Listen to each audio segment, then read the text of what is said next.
শরীফ তিলাওয়াত, কোরআন শরীফ তিলাওয়াত ইবাদত, এর মধ্যে তো আর সন্দেহ নাই, ঠিক না? পুরুষও করবে, মহিলারাও করবে। তো মহিলা যদি ঘরে বসে জোরে জোরে তিলাওয়াত করে আর রাস্তার বিটারা যদি শোনে, তাহলে আল্লাহর কসম একটা নেকিও হবে না। যতজন পুরুষের শুনছে অতজন পুরুষের সাথে ওই মহিলার জিনার গুনাহ লেখা হয়েছে। তিলাওয়াত তার মধ্যে নেকি নেই, গুনাহ হয়ে গেছে। অথচ ইংরেজি পড়লাম, তার মধ্যে বস্তা ভরে নেকি পেলাম, ভিতরে উদ্দেশ্য ভালো, ভালো মন্দ, ঠিক কিনা? আল্লাহর হুকুম নবীর তরিকায় তিলাওয়াত করে তাহলে নাকি বাবা। মহিলা বয়ান করে, আরে বাবা এই মাঝে মাঝে আপনাকে দিক তালিম আছে নাকি আমি জানি না, বিটিকে তালিম হয় না, কয়েক গ্রামের মহিলা গুছাই এক জায়গা বসে তালিম করে। সে স্বামী বিচারা পিএজ লাগাতে গেছে, সেই পিএজ লাগা এসে দুপুরে ভাত পাইনি, বউ তালিমই গেছিল। তুমি কোথায় গেছিলে? কথা কয় না, দিনের কাছে গেছিলাম। আল্লাহরে খুশি করা ফরজ, তুমি কিরা স্বামী রে ভাত না খাই আল্লাহরে খুশি দিয়েছে। অমুক জায়গা আসে, আমার হুজুরির বউ এসে তালিম করতে যায়, সেই তালিমে গেছিলাম। বড় জ্বালাই, কুলাপান সব জায়গায় এটা দিন। এদিকে দিক আমার দিক তাকান, সময় কম, আর বাড়তি বাড়তি ওর বাবা হয়ে গেছে, আমার টাইম ওভার হয়ে যাচ্ছে, আমার দিক। তো তালিমে গেছিলাম, এবার তালিম করে বাড়ির পাশে রাস্তা, রাস্তার পাশে বাড়ি, জোরে জোরে তালিম করতেছে। তালিমের শেষে একটা লম্বা মোনাজাত, আর মহিলাকে মোনাজাতে কিন্তু কান্না বেশি আমাকে, কারণ বেটারাও কান্দে, কান্দে না, পুরুষরা কান্দে খালি কান্দে, আর মহিলারা কান্দে গীত গায় আর কান্দে, ঠিক না? যা যা হয়েছে সব। এক মহিলা স্বামী মরিয়ে গেছে, যে স্বামীর পর মহিলা অতটা সন্তুষ্ট ছিল না, জীবন ভরিয়ে জ্বালাইছে, ওর বদদোয়াই মরছে মনে হয়। পরে আর এক মহিলা, সবাই কাঁদতেছে, হয়েছে বউ কান্দে না। এক মহিলা এসে কাছে যাবা একটু কান, নালি মানুষ মাইন্ড করবে না। কান বোঝে কি কইয়ে কানবো, এটা তো ক্ষতি হবে, তার কোনো গুণ তো ক্ষতি হবে, তার কিছুই মনে কয়েকটা কিছু তা কয়, বাবা কোনোদিন মুনাই দে সাড়া বাড়ই নেই বাবা রে ভাই, টেঙ্গি দে সাড়া কোনোদিন মারি নেই বাবা রে ভাই, বাবা আমারে চুল কাটা টানিয়ে উঠে বেলাইছে বাবা রে ভাই, মরছে স্বামী বাবা রে ভাই। এই মহিলারা মুনাজাতে গেলি বিনয় বিনয় কইয়া ওই কথা রেখে তাই ওই বেড়ে কান্দি দেয়।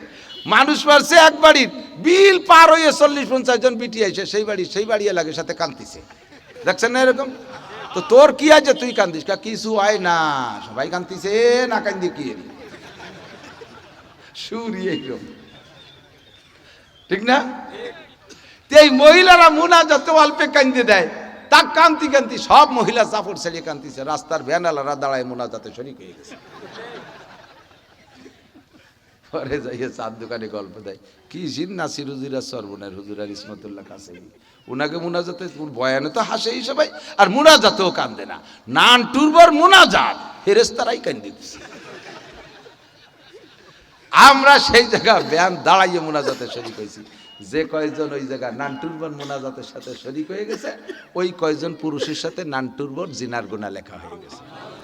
কেমন হলো রে? যদি কয় ফাটাফাটি বয়ান হয়েছে, কয় তাই গলা খারাপ, ঠান্ডা লাগছে। একজন কয় তোর দেশকে বাড়ি ভালো যাচ্ছে, কয় তাই 3 দিন নাই নিয়ে, আর নালি কিরম দেখা যেত বুঝতি, ঠান্ডা লাগছে এই জন্য গলা খারাপ, দেখাই ছেড়ে দিতাম। এগুলো কজ কি দরকার? সুন্দর করে গুছাই গাছাই নিয়ে একটা গজল গাবে, গজল শুনলে মানুষের খুশি হয়, একটা গজল গাবে, এই জন্য ওয়াজরে গুছাইয়ে গজলের দ্বারে আনে, টাইনি গজল গায়, মানুষ পাগল হয়ে যায়। হ্যাঁ, পর্দা কি কয়, ওই যে পর্দার একটা গজল আছে না, পর্দায় থাকিও নারী সাবধানে থাকিও নারী পর্দার আড়ালে। আমি নিজে দেখছি এক বক্তা, ওরে সুর, আল্লাহু আকবার, সাবধানে তাকিও নারী পর্দার আড়ালে। এই কে যখন টান দেছে, এই পর্দার ওই পাশে বিটিরা ছিল, পর্দা খুলে দেখতেছে হুজুর কিরকম, যখন সাবধানে তাকিও নারী, পর্দা মহিলারা পর্দা ফাটাই ফেলাইতেছে। আর এই জায়গা মেশিনারটা দিয়ে বিটিকে ভিতরে প্রজেক্টর দিয়ে দেয়, এর পরামর্শ বক্তা নিজে দেয়, যে ওখানে একটা প্রজেক্টর দিয়ে দেন, মহিলারা দেখে দেখে আসছিল। এ বলে ফতোয়ায় কোন জায়গা জায়েজ? আমাদের বহুত ভাই আছে এর ভক্ত, আপনি জবাব দেন। মহিলাদের ভিতরে ওখানে প্রজেক্টর দিয়ে আমাদের ছবি তাদেরকে দেখানো হবে, তাহলে ওই জায়গাটা মেশিন দেন, এই জায়গাটা পর্দা দেন। কোন কোন চাষি বউ ভাবি সাপ্রাইজ আমরা একটু দেই, ওখানে কারা আছে তাকে আমরা একটু দেখি। না আমি হুজুর মানুষ বিটিকে দেখবেন কে, তাই ও বিটি মানুষ আমি হুজুরে দেখবে কে? আমি যেমন তাকে দেখা হারাম, সেও তো আমারে দেখা হারাম। কতক্ষণ? আমি যেমন তারে দেখা হারাম, সেও আমারে দেখা হারাম। সে আমারে দেখবে, আমি তারে দেখবো না। এই বা শিলটি ওর বাঁকা। আমি এত খাইটি ভিডিও ওয়াজ করতেছি, আমি একটু দেই নুচ্ছ দল আন্তর্জাতিক খ্যাতি সম্পন্ন নুচ্চ। কতক্ষণ? আন্তর্জাতিক খ্যাতি সম্পন্ন নুচ্চ, যেগুলো প্রজেক্টরের ভক্ত প্রজেক্টরের অনুমতি দেয়। এক শ্রোতা এসে কইতেছে, হুজুর আমি সেদিন থেকে প্রজেক্টরের বিরোধিতা করি, আপনার অশোনার আগের থেকে সেদিন থেকে করি। এক জায়গায় ওই প্রজেক্টরের ওয়াজের পরে যাইয়া শুনি, আমিও ওয়াজ শুনছি মাঠে বসে, আর আমার বউ শুনছে প্রজেক্টরের সামনে। পরে বাসায় গেলি বউ কাছে যে কদি হুজুরের দাঁত কিরম।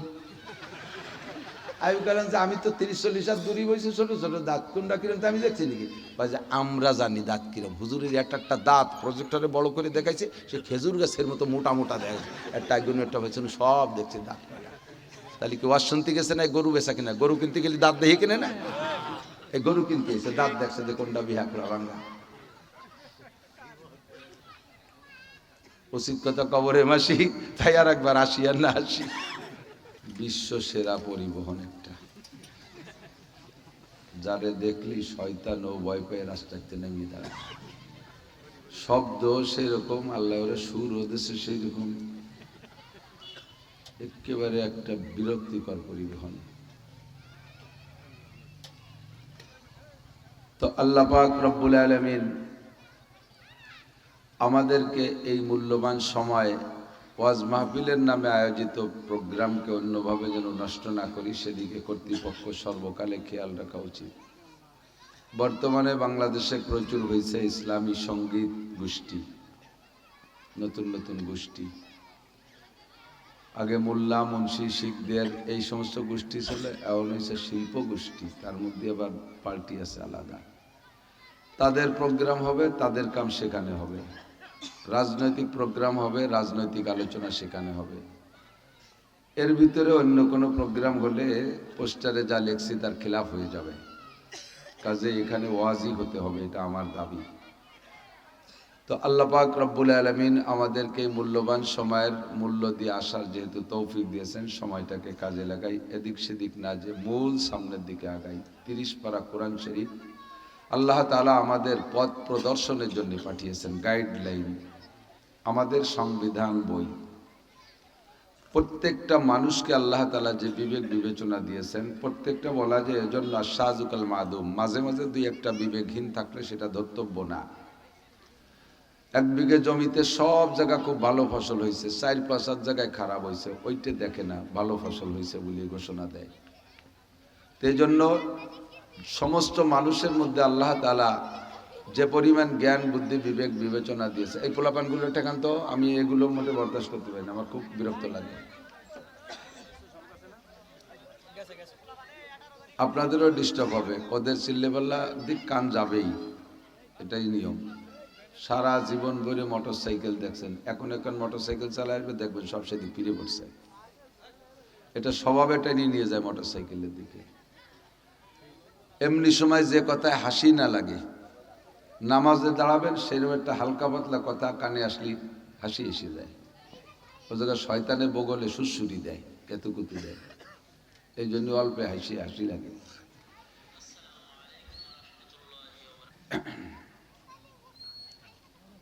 তো মানুষকে আল্লাহ তাআলা যে জ্ঞান বুদ্ধি বিবেক বিবেচনা দিয়েছে, এই জ্ঞান বুদ্ধি বিবেক বিবেচনাকে ব্যবহার করে মানুষে কত না থাকা জিনিস আবিষ্কার করছে না? আমরা ছোটবেলায় যা না দেখেছি, এই 30-40 বছরের মধ্যে কত কিছু দেখতেছি। মোবাইল ছিল না, ক্যামেরা ছিল না, মাইক ছিল না, কারেন্টের লাইট ছিল না, কত তাই ছিল না। সব না থাকা জিনিস আবিষ্কার করেছে মানুষেই। এ বুদ্ধি আল্লাহ মানুষকে দিয়েছে। এর একটাও আল্লাহ তাআলা নিজে হাতে তৈরি করে দেন নাই। এর মূল কেমিক্যাল আল্লাহ তাআলা দিয়েছেন, কিন্তু সংযোগ দিয়ে একটার সাথে একটা মিলাইলে এমন সুন্দর কিছু হবে, এ বুদ্ধি আল্লাহ তাআলা মানুষকে দিয়েছে। মানুষের বুদ্ধি দিয়ে মানুষ বিমান বানাইয়া 1000 কিলোমিটার বেগে পথ চলতেছে, আকাশে উড়তেছে। রকেট বানাইয়া মঙ্গল গ্রহে যায়, চাঁদে যায়, মধ্য আকর্ষণের স্টেশন তৈরি করতেছে। মানুষকে আল্লাহ কত জ্ঞান দেশে, এক মুঠ মাটি ধরে নাড়াচাড়া করে নাকে সুখে বলে দিতে পারে এ জায়গায় দিয়ে রেল লাইন বানানো যাবে কি যাবে না। এখানে কত ওয়েটের বিল্ডিং এখানে তৈরি করা যাবে, এখানে এই বরাবর ব্রিজ করা যাবে কি যাবে না। সয়েল টেস্ট, মাটি পরীক্ষা করে বলে দিচ্ছে। মাটির উপরে বসে মাটির উপর ভাগ দেখে বলে দিতে পারে এখানে মাটির নিচে খনিজ সম্পদ কি আছে। আজীব হবেন। যারা জানেন তারা আমাকে সহযোগিতা করতে পারবেন, যারা না জানবেন তারা শুনে নেবেন। আমি সচক্ষে দেখে আসছি। উত্তরবঙ্গে গিয়েছিলাম, দিনাজপুর, পঞ্চগড়। ওখানে গিয়ে দেখলাম পাথরের খনি। এই যে পাথর আসছে না আপনাদের রেল লাইনের নিচে দিছে, খুব মজবুত শক্ত পাথর, এটা বাংলাদেশি পাথর। এই পাথর বের করতেছে মাটির নিচে 2000 ফিট নিচের থেকে। ইউক্রেন রাশিয়া যুদ্ধ চলতেছে না, ওই ইউক্রেনের বিজ্ঞানী সে আইসা ও জায়গা দেখে কিভাবে বুঝলো এই জায়গা 2000 ফিট মাটির নিচে একটা পাথরের পাহাড় আছে। ও তো ও জায়গায় দিয়ে তল দিয়ে ডুবোই বেড়ায় না। যে ইউক্রেন দিয়ে ওই মাসটা আইসে একবার দেখে গেছে, পরে এসে আমাকে কইছে আমার কম এটায় পাথর উঠে দিচ্ছি। ওই জায়গায় এসে মাটি দেখে মাটি টেস্ট করে বুঝতে পারছে এখানে 2000 ফিট নিচে পাথরের পাহাড় আছে। যেভাবে অকাতরে পাথর উঠছে আরো 100 বছর উঠাইতে পারবে, পাথর কমবে না। সিস্টেম দেখে আর এক আজীব হয়ে গেলাম। মাটির নিচে যাওয়ার লিফট বানাইছে। মাত্র 2 মিনিটের ভিতরে এই লিফটে করে 10 জন করে কর্মী মাটির নিচে যাচ্ছে। 2 মিনিটে 2000 ফিট নিচে চলে যায়। সেখানে যাইয়া বোমা সেট করে দিয়ে আসে পাথরের গায়ে, পাহাড়ের গায়ে। উপরের থেকে রিমোট চাপে ওরা উঠে আসে বোমা সেট করে দিয়ে। এই রিমোট চাপলে ওখানে ওই বোমা বাস্ট হয়। এরপরে পাহাড় টুকরো টুকরো হয়ে খান খান হয়ে পড়ে।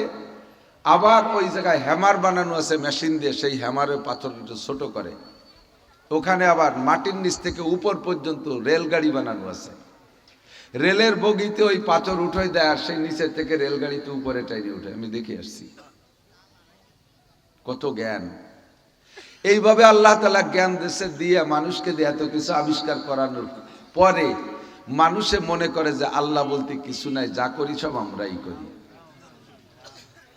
আল্লাহ পাক বলেন তোমারে যা দিয়েছি, তুমি যে পাথর উঠোচ্ছ ও জায়গায় ওই পাথরের পাহাড় কি তোমার আব্বা বানাইছে? কি বানাইছে? তুমি ওই জায়গায় ডুবাইয়া পাথর আনতে গেছো, যদি আমি চাপ দিয়ে আটকাই দেই। আমার ওই জায়গার ম্যানেজার বলতেছিল হুজুর যাবেন নাকি নিচে? আমি কোনো মতো সম্ভব না। অত নিচে গেলি যদি ফেরেশতা এসে কয় মার রব্বুকা, কবর তো ইয়ে গেছে। মরার আগেই যদি কয় মার রব্বুকা, যে কয়জন গেছে ওই কয়জন ফিরে আসতে পারে, আমি সেই দোয়ার উপরে তাই আমি যাব না। তো আল্লাহ পাক বলেন ওয়ামা উতিতুম মিনাল ইলমি ইল্লা কালিল। চাঁদে যাও, মঙ্গল গ্রহে যাও, মধ্যাকর্ষণে স্টেশন বানাও, 6 মাইল মাটির নিচের তলে কি আছে সব তুমি বলতে পারো। তোমার যত জ্ঞানই থাকুক না কেন বান্দা তুমি জেনে নাও ওয়ামা উতিতুম মিনাল ইলমি ইল্লা কালিল। আমার মহা জ্ঞানের সাগরের থেকে তোমাকে দেওয়া হয়েছে অতি সামান্য, একেবারে 1 জাররা দিছি, বাকি সব আমার কাছে। মুসা খিজির আলাইহিমা সালাতু ওয়াস সালাম সাগরের পাড় দিয়ে চলতেছেন। কত দূর যাওয়ার পরে একটা নদী আসছে, নদীর পাড় দিয়ে হাঁটছেন। এবার ওই নদী পার হওয়ার প্রসেস আসছে। নদী পার হবেন, নৌকাওয়ালা খিয়াওয়ালার সাথে কন্টাক্ট পার করে দিবা। খিয়াওয়ালা কন্টাক্ট নেছে, অন্য যত যাত্রী হচ্ছে সবাই পয়সা দেবে। আপনারা 2 হুজুর পয়সা দিতে পারবেন না, ফিরি উঠবেন। 2 জনকে নৌকায় উঠাইয়া নিয়া মাঝ নদীতে যখন গিয়েছে, তখন মুসা আলাইহিস সালাম, খিজির আলাইহিস সালাম নদীর ভিতরটা দেখতেছেন। দেখে একটা পাখিতে পানির মধ্যে মুখ দিয়া একটু পানি পান করলো। আর পাখিতে যখন পানির মধ্যে ঠোঁট ভিজাইছে, ঠোঁটটা উঠানোর সাথে সাথে ঠোঁটের থেকে 1 ফোঁটা পানি পড়ে গেল। খিজির আলাইহিস সালাম মুসা আলাইহিস সালামকে বলছে, ভাই মুসা বলেন তো পাখিটায় কতটুক পানি পান করেছে? আনুমানিক 1 ফোঁটা। আর তার ঠোঁট থেকে পড়ছে কতগুলো? ঠোঁট থেকেও পড়ছে দেখলাম 1 ফোঁটা পরিমাণ পড়লো।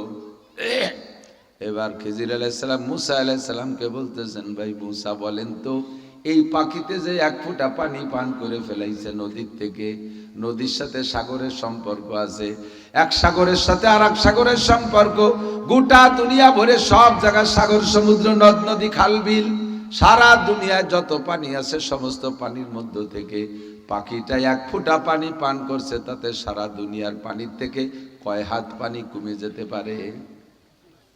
কয় হাত? এক দেড় হাত? মুসা আলাইহিস সালাম তো তুমি জাতি মানুষ, উনি কই যে আমি আপনার সাথে থাকবার জন্য এটা কন্ট্যাক্ট করছিলাম, হবে না আমার থা রওনা দিতি না দিতে আইলু ভাইলু জিজ্ঞেস করেন কেটা প্রশ্ন হলো। সারা দুনিয়া ভরে পানি, সাগর সমুদ্র নদ নদী খাল বিল ভরা পানি, ওর থেকে একটা পাখিতে এক ফোঁটা পানি খাইলো, আর এই সাগরের থেকে কটটুক পানি কমিয়ে গেল, এ মাপার মতো কি দুনিয়ায় কোনো যন্ত্র আছে? আপনি আমারে বললেন কয়াত পানি কমছে। খিজির আলাইহিস সালাম বলেন লা তাকদাব আলাইয়া, আমার পর রাগ করবেন না ভাই, সফরের নাম হলো শিক্ষা সফর। সফরের নাম কি? শিক্ষা সফর। এখান থেকে আপনাকে অনেক কিছু শিখে যেতে হবে। কয় এ জায়গা কি শিকার আছে বলো খিজির? কয় এ জায়গা শিকার হলো আপনি কয়েকদিন আগে উম্মতকে সামনে করে নিয়ে 6 লক্ষ বনি ইসরাইলকে সামনে করে নিয়ে আপনি তাওরাতের হাফেজ, 10 লক্ষ আয়াতের হাফেজ আপনি বয়ান করতেছিলেন। আপনার শ্রোতা একজন আপনাকে জিজ্ঞাসা করেছিল মা মান হুয়া আলামু ফিদ দুনিয়া মা সাওয়াল্লাহ ইয়া মুসা, ওগো আল্লাহর নবী মুসা, আল্লাহর দুনিয়া আল্লাহর পরে সবচেয়ে বড় আলেম কে? সেদিন আপনি বলেছিলেন আনা আলামু ফিদ দুনিয়া মা সাওয়াল্লাহ, আল্লাহর পরে আমি সবচেয়ে বড় আলেম। আপনাকে এই কথা জানানোর জন্য আল্লাহ আমাকে বলতে বলেছেন, তাই জিজ্ঞাসা করেছি। এই পাখিটা পানির মধ্যে থেকে যেই ফোঁটা পানি পান করেছে অতটুক পরিমাণ হলো আপনার এলেম, আর এক ফোঁটা পানি ঠোঁট থেকে পড়ে গেছে অতটুক আমার এলেম। আর গোটা দুনিয়ায় সাগর সমুদ্র ভরা যত পানি আছে সম পরিমাণ আমার আর আপনার আল্লাহর এলেম। ওমা উতিতুম মিনাল ইলমি ইল্লা কালিল, তোমাকে যত এলেমই দেয়া হোক না কেন, সারা দুনিয়ায় হাজার হাজার লক্ষ লক্ষ আবিষ্কার তুমি করো না কেন বান্দা, আমার বিশাল এলেম থেকে তোমাকে সামান্য একটা এলেম দান করা হয়েছে। আল্লাহ পাক রব্বুল আলামিনের পক্ষ থেকে আমাকে যে পরিমাণ এলেম আর জ্ঞান দান করা হয়েছে, এই এলেম আর জ্ঞানের উপরে আমাকে দায়িত্ব দেয়া হয়েছে। তোমার এই জ্ঞান বুদ্ধি বিবেক বিবেচনা খাটাইয়া তুমি সৃষ্টিকর্তাকে খুঁজে নাও। সৃষ্টিকর্তা কে? একটু বলবেন না কে? আমার আপনার সৃষ্টিকর্তা কে? যতবার বলবেন আল্লাহ, প্রত্যেকবার 4000 করে নেকি পাবেন। সৃষ্টিকর্তা কে? খুঁজে নেন তাকে আপনার ব্রেন খাটাইয়া। এই ব্রেন দিয়ে তুমি মোবাইল খুঁজে নিলে, এই ব্রেন দিয়ে কম্পিউটার খুঁজে নিলে, এই ব্রেন দিয়ে লাইট মাইক কারেন্ট খুঁজে নিলে, এই ব্রেন দিয়ে তুমি বিমান রকেট বানানো খুঁজে নিলে, এই ব্রেন দিয়ে তুমি মাটির নিচের পাথরের পাহাড় খুঁজে নিলে, এই ব্রেন দিয়ে তুমি মঙ্গল গ্রহ খুঁজে নিলে, এই ব্রেন দিয়ে তুমি চাঁদে অবস্থান করা যাবে কিনা তা খুঁজে নিলে, এই ব্রেন দিয়ে মধ্য আকর্ষণ স্টেশন বানানো যাবে কিনা তা তুমি খুঁজে নিলে, এই ব্রেন কাটাইয়া 3-4 প্রকারের ধানের বুরুন বিষয়ে নতুন এক প্রকার ধান তুমি বের করা শিখলে। কাজেই তোমার ব্রেন আছে, ব্রেন খাটায় তুমি আল্লাহকে খুঁজে নাও। কয়জনে পারবো আল্লাহকে খুঁজে নিতে? কয়জনে পারবো? আমার দায়িত্ব ছিল আল্লাহকে খুঁজে নেওয়া। অবশ্য ব্রেন কাটাইলে আমি আল্লাহকে খুঁজে পাবো। সাজার মে হাজার মে তেরি রঙ্গ বো হায়, যেদার দেখতা হো উদার তু হি তু হ্যায়। গাছের মধ্যে আল্লাহ, মাছের মধ্যে আল্লাহ, ফলের মধ্যে আল্লাহ, ফুলের মধ্যে আল্লাহ। কথা কন? যেদার দেখতা হো উদার তু হি তু হ্যায়। একটু ব্রেন খাটাইলে সব জায়গায় আল্লাহকে খুঁজে পাওয়া যায়। খুদার কুদরতের মধ্যে আল্লাহ লুকায়িত, ঠিক না? এই গ্যান্ডারিয়াক আমাদের এদিক লাগাই নাকি? না লাগালিও খান তো। ও তো মাটিতে হয় না উপর দিয়ে হয়? মাটিতেই তো হয়। খেজুর গাছ মাটিতে, খেজুর গাছের রস আগায় যাইয়ে মিঠি হয়, আর আখের রস গুড়াই থেকে মিঠি হয়, আগায় যাতে যাতে নুনতা হয়ে যায়। একই মাটি থেকে রস নিল খেজুর গাছ আর আখ, আখের রস গুড়ায় থাকতে মিঠে হয়, আর আগায় যাইয়ে লবণ নুনতা নুনতা হয়ে যায়, আর খেজুর গাছের রস গুড়ায় থাকতে নুনতা নুনতা, আগায় গেলেই মিঠে হয়ে যায়। এই পার্থক্য ঘটায় দেয় কে? আল্লাহু আকবার, আল্লাহ। ঠিক কি ঠিক না? ছয় কি বলা হয়? ইলিশ মাছ। ইলিশ মাছ গভীর পানির মাছ না? গভীর পানি। আমাকে গেরে ইলিশ মাছ হয় নাকি? হয়, গেরের ইলিশ মাছের নাম হলো সিলভার কাপ। গেরের ইলিশের নাম কি? Silver cup. ওরে উপরে এক দাঁড়াত পানিতেও সে হয়। ইলিশ মাছ গভীর পানির মাছ, ৬০ হাত পানির তলে ঠান্ডা জায়গায় ইলিশ থাকে। সেই ইলিশ মাছ খাইলে পেট গরম হয়। আবার সেই গরম পেটে ঠান্ডা করতে জন্য কি খাওয়া লাগে? ৬০ হাত উপরে নারকেল গাছের মাথায় গরম ডাব, গরম জায়গার ডাব খাইয়ে ঠান্ডা জায়গার ইলিশ খেয়ে যে পেট গরম হয়, ওই গরম রে ঠান্ডা করতে গরম জায়গার ডাব খাইয়া। এই উল্টো পাল্টা কুদরত কার একটু কঙ্কার। যে দার দেখে তা হো ওদার তু হি তু হায়, যেদিকে দেখি সেদিকে তুমি আল্লাহ। ঠিক না? তারপরও আল্লাহ পাক রব্বুল আলামিন এত বড় বোঝা আমার গাড়ি চাপায় না দিয়া আল্লাহ পাক ইহসান করেছেন, সহজ করে দিয়েছেন। আল্লাহকে চেনার জন্য, আল্লাহর কুদরত বুঝার জন্য ২.৫ থেকে ৩ লক্ষ নবী রসুলকে আল্লাহ তাআলা উস্তাদ বানায় আমাদের জন্য পাঠিয়েছেন। ২.৫-৩ লক্ষ নবী রসুলকে আল্লাহ রুহের জগতে ভালো করে আলাদা করে নিয়া ক্লাস করাইয়া পড়াইয়া আমাদের রাহবারির জন্য পাঠাইছেন, পথ প্রদর্শনের জন্য, হিদায়তের জন্য পাঠাইছে। এবার হিদায়ত কোন দিক নেব সেজন্য আল্লাহ পাক গাইডলাইন দিয়ে দিয়েছে। ও নবীরা, তোমরা ইচ্ছে মতো ওয়াজ করতে পারবা না, তোমরা কি ওয়াজ করবা তাও ১০৪ খানা আসমানি কিতাব লিখে তদ্রিজান ধীরে ধীরে সময় সুযোগ মতো আল্লাহ পাঠাইছে। যে জামানার মানুষ যেমন সেই জামানার কিতাব তেমন, যে জামানার কিতাব যেমন ওই জামানার উস্তাদ ও নবীও তেমন পাঠাইছে আল্লাহ। একবারে আল্লাহ কোরআন শরীফটা শুরুতে দিয়ে দিলে দিতে পারত, আর ১০৩ কিতাবের দরকার ছিল না, কারণ কোরআন শরীফ তো কমপ্লিট কোর্স, এর মধ্যে আর কিছু বাকি নাই, এক কোরআনে হয়ে যেত। কিন্তু কোরআন এত কঠিন, আদম আলাইহিস সালামের উম্মতরে দিলি পড়তে পারত না। এ কোরআন ওই জামানায় চলতো না। এ কোরআন চলবে কোন জামানায়? যে জামানার মানুষ কম্পিউটার আবিষ্কার করতে পারে। এই জামানার মানুষকে সোজা করার জন্য কোরআন বানাইছে আল্লাহ, কোরআন রেখেছেন। আখেরি উম্মত হবে সবচেয়ে ব্রেনি, এদের জন্য আল্লাহ পাক হিদায়াতের জন্য কোরআনে কারীম রেখে দিয়েছিলেন। আল্লাহ পাক বলেন আলিফ লাম মিম।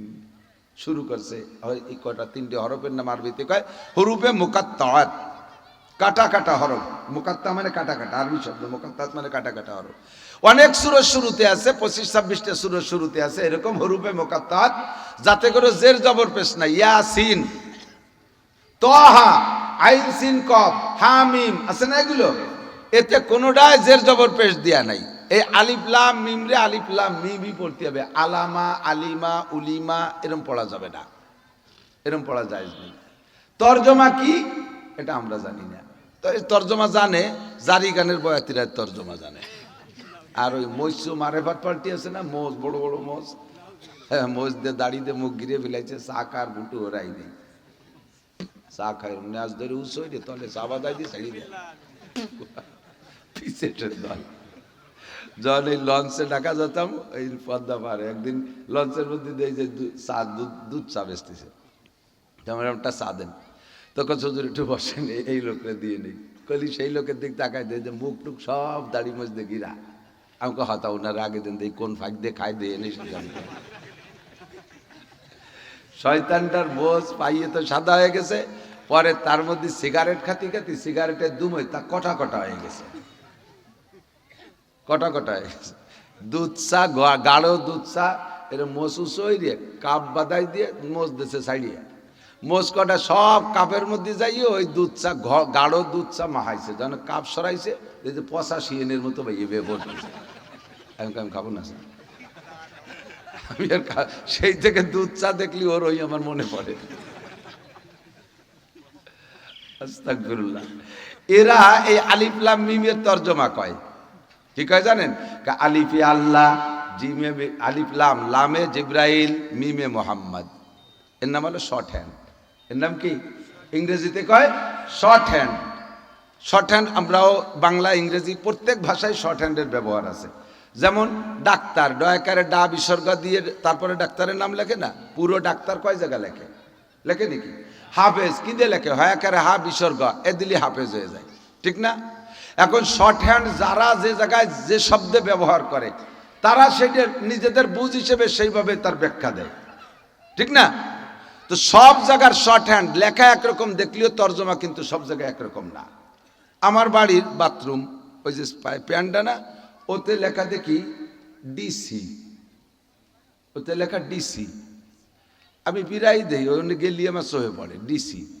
এমনি যে ডিসি মানে তো ডিস্ট্রিক্ট কমিশনার, মানে একটা জেলার প্রধান। তা আমি কি জীবন করে ডিসির উপরে পায়খানা করি?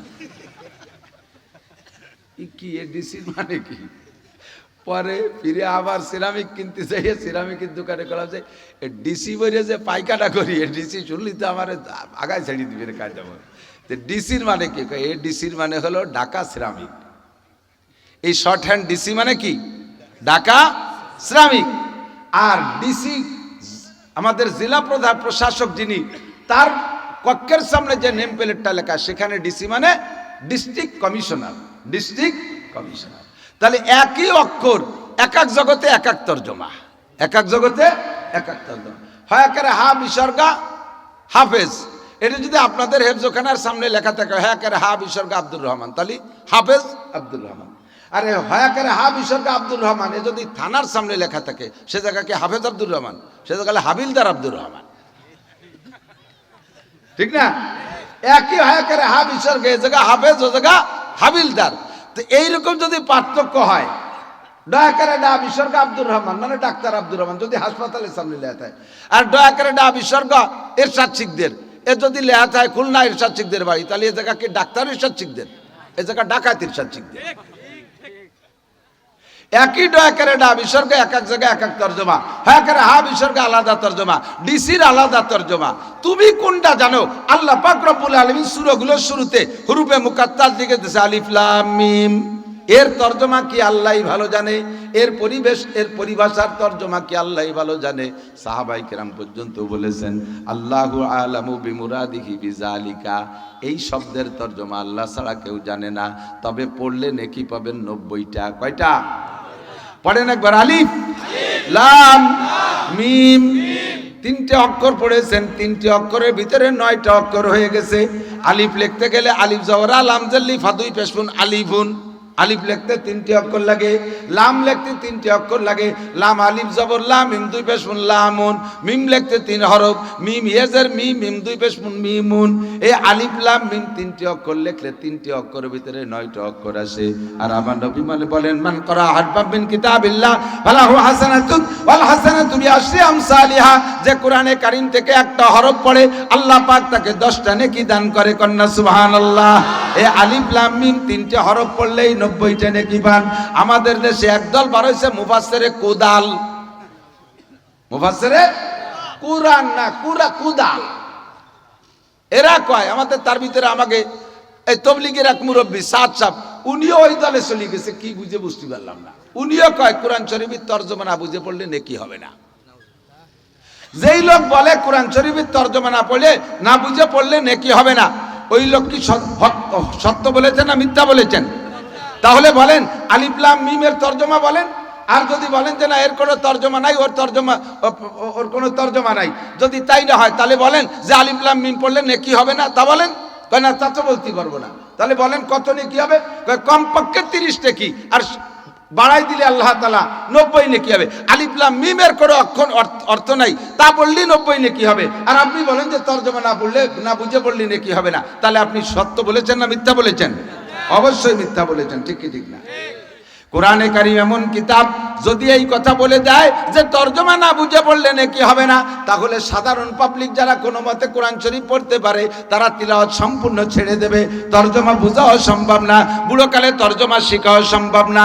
এত কষ্ট করে এক খতম কোরআন শরীফ পড়ি, কোরআন পড়ে লাহু আজরান, তাকে আল্লাহ তাআলা 2 খতম কোরআন শরীফ পড়ার নেকি দেয়। আলেমরা যদি পড়ে এক খতমে একটা বিল্ডিং পায়, আপনারা সাধারণ পাবলিকরা পড়ে এক খতম পড়লে 2টা বিল্ডিং পাবেন, 6236 তালা। বলবেন সুবহানাল্লাহ। একজন পাবলিক এক খতম পড়লে 2 খতমের নেকি পায়, আর হাফেজ সাহেব পড়লে 1 খতমের নেকি পায়। আল্লাহ এই জায়গা আমাকে ঠকাইছে, জোড়া ঠকানো। হাফেজরা পড়লে 1 খতমের নেকি, পাবলিকই বললে লাহু আজরান। মিশকাত শরীফ, বুখারী সব হাদিসে আছে, ফাজাইলে কোরআনের মধ্যে দেখবেন।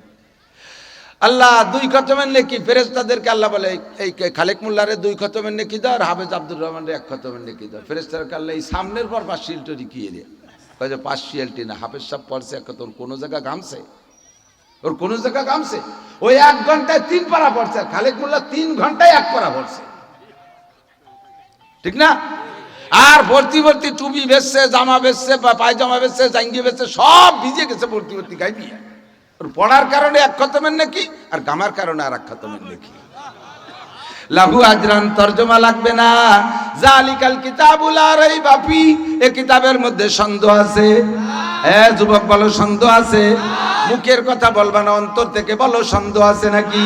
কোরআনের ভিতরে কোন জায়গা সন্দেহ নাই। আল্লাহ চ্যালেঞ্জ করে বলেন ওয়াইন কুনতুম ফি রাইবিম মিম্মা নাযালনা আলা আবদিনা, আমি আমার বান্দা মুহাম্মদুর রাসূলুল্লাহর উপরে যেই কিতাব নাজিল করেছি, তোমার যদি ওর মধ্যে ন্যূনতম সন্দেহ থাকে, ফাতু বিসূরাতিম মিন মিসলিহি, তাহলে এর মধ্যে 114টা সূরা আছে, এর ভিতরে সবচেয়ে ছোট্ট সূরার মতো একটা সূরা তুমি বানায় দেখাও, একটা ছোট্ট সূরার মতো সূরা তুমি বানায় দেখাও। আল্লাহ পাক চ্যালেঞ্জ করে বলেন কুল্লাইন ইজতামাতিল ইনসু ওয়াল জিন্নু আলা আইয়াতু বিমিসলি হাযাল কুরআন লা ইয়াতুনা বিমিসলিহি ওয়ালাউ কানা বাযুহুম লিবাযিন যাহিরা। সারা দুনিয়ায় যত মানুষ আছে, সমস্ত মানুষের মধ্যে সবচাইতে বড় শিক্ষিত আর পণ্ডিত জ্ঞানী যেই লোকটা, এই 800 কোটি মানুষকে যদি সবাই সেই পরিমাণ জ্ঞানী আর শিক্ষিত বানাই দেওয়া হয়, আর সবাইকে যদি একটা গবেষণাগারের মধ্যে ঢুকিয়ে দেওয়া হয়, আর বলা হয় সকলের সম্মিলিত চেষ্টা, কথা কি বুঝতেছেন?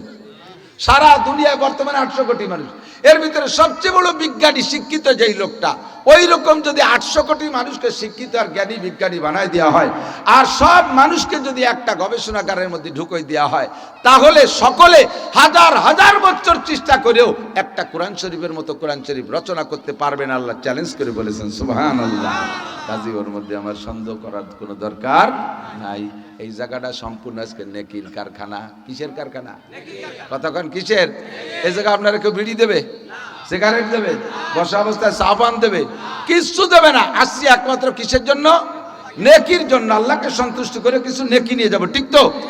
আর যে যে কায়দায় পারেন নেকি কামাই করবেন। হুজুর বলেন আল কাইয়িসু মান দানা নাফসাহু ওয়া আমিলা লিমা বাদাল মাউত। চালাক আর জ্ঞানী ওই ব্যক্তি যে ব্যক্তি নিজেকে নিজে দিনদার বানায় আর চালাকি কৌশল করে নেকি কামাই করে। যেভাবে পারি বেশি নেকি কামাই করব। আমরা এখানে আসছি নেকি কামাই করার জন্য। যে যেভাবে পারি বেশি কামাই করব। রাজি আছি না ইনশাআল্লাহ? সামনে যদি একটু ফাঁকা জায়গা থাকে, আগায় বসলে 10 বছরে দেখাবেন নেকি কামাই করতে পারবেন। যদি বসে থাকেন যে না আমি অত চালাকি করব না, তাহলে সেটা আপনার ব্যাপার। আল কাইয়িসু মান দানা নাফসাহু ওয়া আমিলা লিমা বাদাল মাউত। চালাক জ্ঞানী ওই ব্যক্তি যে ব্যক্তি নিজেকে নিজে দিনদার বানায়, ওয়া আমিলা লিমা বাদাল মাউত, মরণের পরের জন্য প্রস্তুতি নেয় আমল কইরা, ওই লোকটা অরিজিনাল চালাক। ওয়াল আজিজু মান আতবা নাফসাহু হাওয়াহা। আর হুজুর বলেন কম বক্ত পোড়া কপালে হতভাগ্য। কথার পাকে পাকে কথা শুনে নেই, সময় কম কামাই বেশি। ওয়াল আজিজু মান আতবা নাফসাহু হাওয়াহা ওয়া তামান্না আলাল্লাহ। আর কম বক্ত পোড়া কপাল হতভাগ্য বুকা ওই ব্যক্তি যে মনে যা চাই তাই করে। মনে চায় দূরে বসে থাকবো তাই করে, মনে চায় দাঁড়ায় থাকবো তাই থাকে। ওয়া তামান্না আলাল্লাহ। আর আশা করে বসে থাকে আল্লাহ আমারে বেচতে না দিয়ে পারবে না। আল্লাহকে পারার সময় দেখিস কোন জায়গা দেই, বেচতে না দিয়ে পারবো না, দেওয়ার সময় দেখি তোরে দেবো যে জায়গা, সে জায়গা আমার বানানো আছে, জেলখানা আছে না নাই? আখিরাতের জেলখানার নাম জাহান্নাম। আল্লাহ পাক আমাদেরকে হেফাজত করে, জোরে বলেন আমিন। যালিকাল কিতাবু লা রাইবা ফি। সারা দুনিয়ার সমস্ত বিজ্ঞানীরা চেষ্টা করে কোরআনের মতো কোরআন আজও পর্যন্ত রচনা করতে পারে নাই, কোনোদিনও পারবে না, ঠিক কি ঠিক না? জানতে চাইলাম আল্লাহ এত বড় কিতাবখান তুমি পাঠাইলে কি জন্য? আল্লাহ কয় হুদাল্লিল মুত্তাকিন, মুত্তাকিনদেরকে আমি হিদায়াত দেওয়ার জন্য পাঠাইছি। কিসের জন্য? হিদায়াতের জন্য। মুত্তাকি আয়াতের ভিতরে কয় মুত্তাকিনদের হিদায়াত দেওয়ার জন্য পাঠাইছি। এই সূরার ভিতরে একটু আগায় গিয়ে আল্লাহ পাক বলেন শাহরু রমাদান আল্লাযী উনজিলা ফীহিল কুরআন হুদাল লিন-নাসি ওয়া বায়্যিনাতিম মিনাল হুদা ওয়াল ফুরকান। এই কিতাব শুধু মুত্তাকিনদেরই হিদায়াত দেয় না, শুধু মুমিনদেরই হিদায়াত দেয় না, এ কিতাব সমস্ত মানব জাতির হিদায়াতের জন্য। কিতাব যেই মেনে চলবে সেই দুনিয়ায় শান্তি পাবে, আখিরাতেও শান্তি পাবে। এ কিতাব যে মেনে চলবে দুনিয়ায় শান্তি পাবে, আখিরাতেও শান্তি পাবে। কতক্ষণ ঠিক কি ঠিক না? হিদায়াত মানে পথ প্রদর্শন করা। হিদায়াত মানে পথ প্রদর্শন করা। কিসের পথ? আমরা যে জায়গা থেকে আসি সেই জায়গা যাব, গন্তব্যের পথ দেখায় যায় যেই রাস্তায়, সেই রাস্তাকে বলে হিদায়াত। এই জন্য আমরা প্রত্যেকদিন 5 ওয়াক্ত নামাজ বা সব নামাজের মধ্যে সূরা ফাতিহার সাথে পড়ি ইহদিনাস সিরাতাল মুস্তাকিম। আমাকে সঠিক সরল রাস্তা দেখাও, যেই রাস্তা দিয়ে আমি যেখান থেকে আসছি সেখানে যেতে পারি। আমি কোন জায়গা থেকে আসছি, আপনারা কোন জায়গা থেকে আসছেন জানেন? আমাদের সকলের বাড়ি জান্নাত, বলেন সুবহানাল্লাহ। আমাদের সকলের বাড়ি কোথায়? কিছুদিনের জন্য ছুটিতে আইছি দুনিয়ায়, আবার যাব কোন জায়গা? যাতে এই দুনিয়ায় এসে ঘুরতে ঘুরতে রাস্তা ভুলে না যাই, রাস্তা ভুলে না যাই। এই জন্য প্রত্যেক দিন আল্লাহর কাছে দোয়া করি ইহদিনাস সিরাতাল মুস্তাকিম। আল্লাহ আমাকে সঠিক সরল রাস্তা দেখাও, যেই রাস্তা দিয়ে গেলে আমি জান্নাতে যাইতে পারি, যেখান থেকে আসছি সেখানে যাইতে পারি। তুমি আমাকে সহজ সরল পথ দেখাইয়া দাও। আল্লাহ পাক রব্বুল আলামিন আমাদেরকে সহজ সরল পথ দেখাই দিয়েছেন, যেই পথে চললে জান্নাতে যাইতে পারি। আমি সংক্ষেপে আপনাকে জান্নাতে যাওয়ার সরল পথ দেখাই দেবো, বিস্তারিত বলার সময় নাই, শুধু পথ দেখাই দেবো। এতে যদি বলে দেই যে যান মকসেদপুর যাইয়া, মকসেদ জয় বাংলা, জয় বাংলা যাইয়া আপনি জয় বাংলার থেকে এই ইমাদ গাড়ি, তারপরে টুঙ্গিপাড়া এক্সপ্রেস, গোল্ডেন লাইন, আরও কত গাড়ি আছে, এই সমস্ত পরিবহন যেগুলো উঠে রাস্তায় উঠে ডান দিক যাচ্ছে যে রাস্তা গাড়িতে, ওই গাড়িতে আপনি কাউন্টারে, ওখানে কাউন্টার আছে, ওখান থেকে টিকিট কেটে গাড়িতে উঠবেন, তাহলে ঢাকা যাত্রাবাড়ি চলে যেতে পারবেন। তাহলে আপনাকে হলো পথ দেখাই দিলাম। এর নাম হিদায়াত। এর নাম কি? হিদায়াত। এই হিদায়াতের দায়িত্ব আমারও আছে, অধিকার আমারও আছে, ক্ষমতা আমারও আছে, আপনারও আছে, সকলের আছে। এই হিদায়াত আমরা সবাই দিতে পারবো। আরেকটা হলো গন্তব্যে পৌঁছাই দেওয়া। এই আমি যে হিদায়াত দিলাম না যে এইভাবে যাই, ওখান থেকে যে এইভাবে চলে যাবেন, এরকম ইরাতুত তরিক। এই হিদায়াতের নাম হলো আরবি থেকে ইরাতুত তরিক, তার মানে রাস্তা দেখাই দেওয়া। আর একটা হলো ইসালিলাল মাতলুব। বাকি এর ভিতরে আমি যে রাস্তা দেখাই দিচ্ছি যে এখান থেকে ইটির রাস্তা দিয়ে যাইয়ে শেষে একটা পিজির রাস্তা বাঁধবে, ওই পিজির রাস্তা দিয়ে উঠে ডান দিক যাবেন, তারপরে যাবেন, চলে যাবেন যাত্রাবাড়ি। এর ফাঁকে শাখা প্রশাখা ঝামেলা আছে। বাঙ্গায় যাই, ওই জায়গায় নামছেন চা খাতি, গাড়ি ছাড়িয়ে দিয়েছে। এখন ওই জায়গা যে দেন যে বাঙ্গার যে গুল্লি, এ ঘুরতে ঘুরতে বরিশালের রাস্তায় চলে যেতে হয়, ঘুরতে ঘুরতে ফরিদপুরের রাস্তায় চলে যায়, আবার ঘুরে ফিরে ফিরে গোপালগঞ্জের রাস্তায় ঢুকে পড়বেন, টেরও পাবেন না। আড়াই যার ভয় আছে না নাই? হারাইজার হয়েছে না? তো মানুষের যে হিদায়ত দেয়, আমি যে হিদায়ত দেই, এই হিদায়তের সামনে সৌ রাস্তা আছে, ওর মধ্যে গুল্লি গুল্লি খেয়ে হারাইজার ভয় আছে। এর নাম হলো ইরাতুত তরিক। আর আরেকটা রাস্তা হিদায়তের নাম হলো ইসালিলাল মাতলুব, গন্তব্যে পৌঁছাই দেওয়া। গন্তব্যে পৌঁছাই দেওয়া। আপনি কোথায় যাবেন? ঢাকা যাবেন, তা আসেন আমার সাথে আসেন। আমি সাথে করে নিয়ে একেবারে গাড়িতে উঠিয়ে আপনার সাথে করে নিয়ে চৌরাস্তার প্যাঁচগো ছাড়াইয়া ভাঙ্গা ভুঙ্গ পার করিয়ে ব্রিজ পার করে একেবারে যাত্রাবাড়ি নিয়ে নামাই দিলাম যে এই যে এর নাম ঢাকা। এর কয় ইসালিলাল মতলুব। এই দায়িত্ব একমাত্র আল্লাহ ছাড়া আর কারও নাই। এই ক্ষমতা কার? আল্লাহ ছাড়া আর কারও নাই। নবী পাকও হিদায়াত দিয়েছেন। কত মানুষ কলেমা পড়ে হুজুরের সামনে মুসলমান হয়েছে, হুজুরের এন্তেকালে পরে যায় চৌরাস্তায় যে পথ হারাই গেছে, মুরতাদ হয়ে গেছে। সাহাবা ছিল হুজুরের, সেই সাহাবার থেকে ফিরে কাফের হয়ে গেছে। মানুষের পথ দেখানো সামনে যে চৌরাস্তায় হারাই যেতে পারে, আর আল্লাহ যারে পৌঁছায় দেয়, আল্লাহ যারে পথ দেখায়, তারে আল্লাহ সাথে করে নিয়ে জান্নাতের ভিতরে ঢুকাই দেয়। কন্যা সুবহানাল্লাহ। এই জন্য হিদায়ত, আমরা ভুল হিদায়ত চাবো, পথ দেখানো হিদায়ত চাবো না।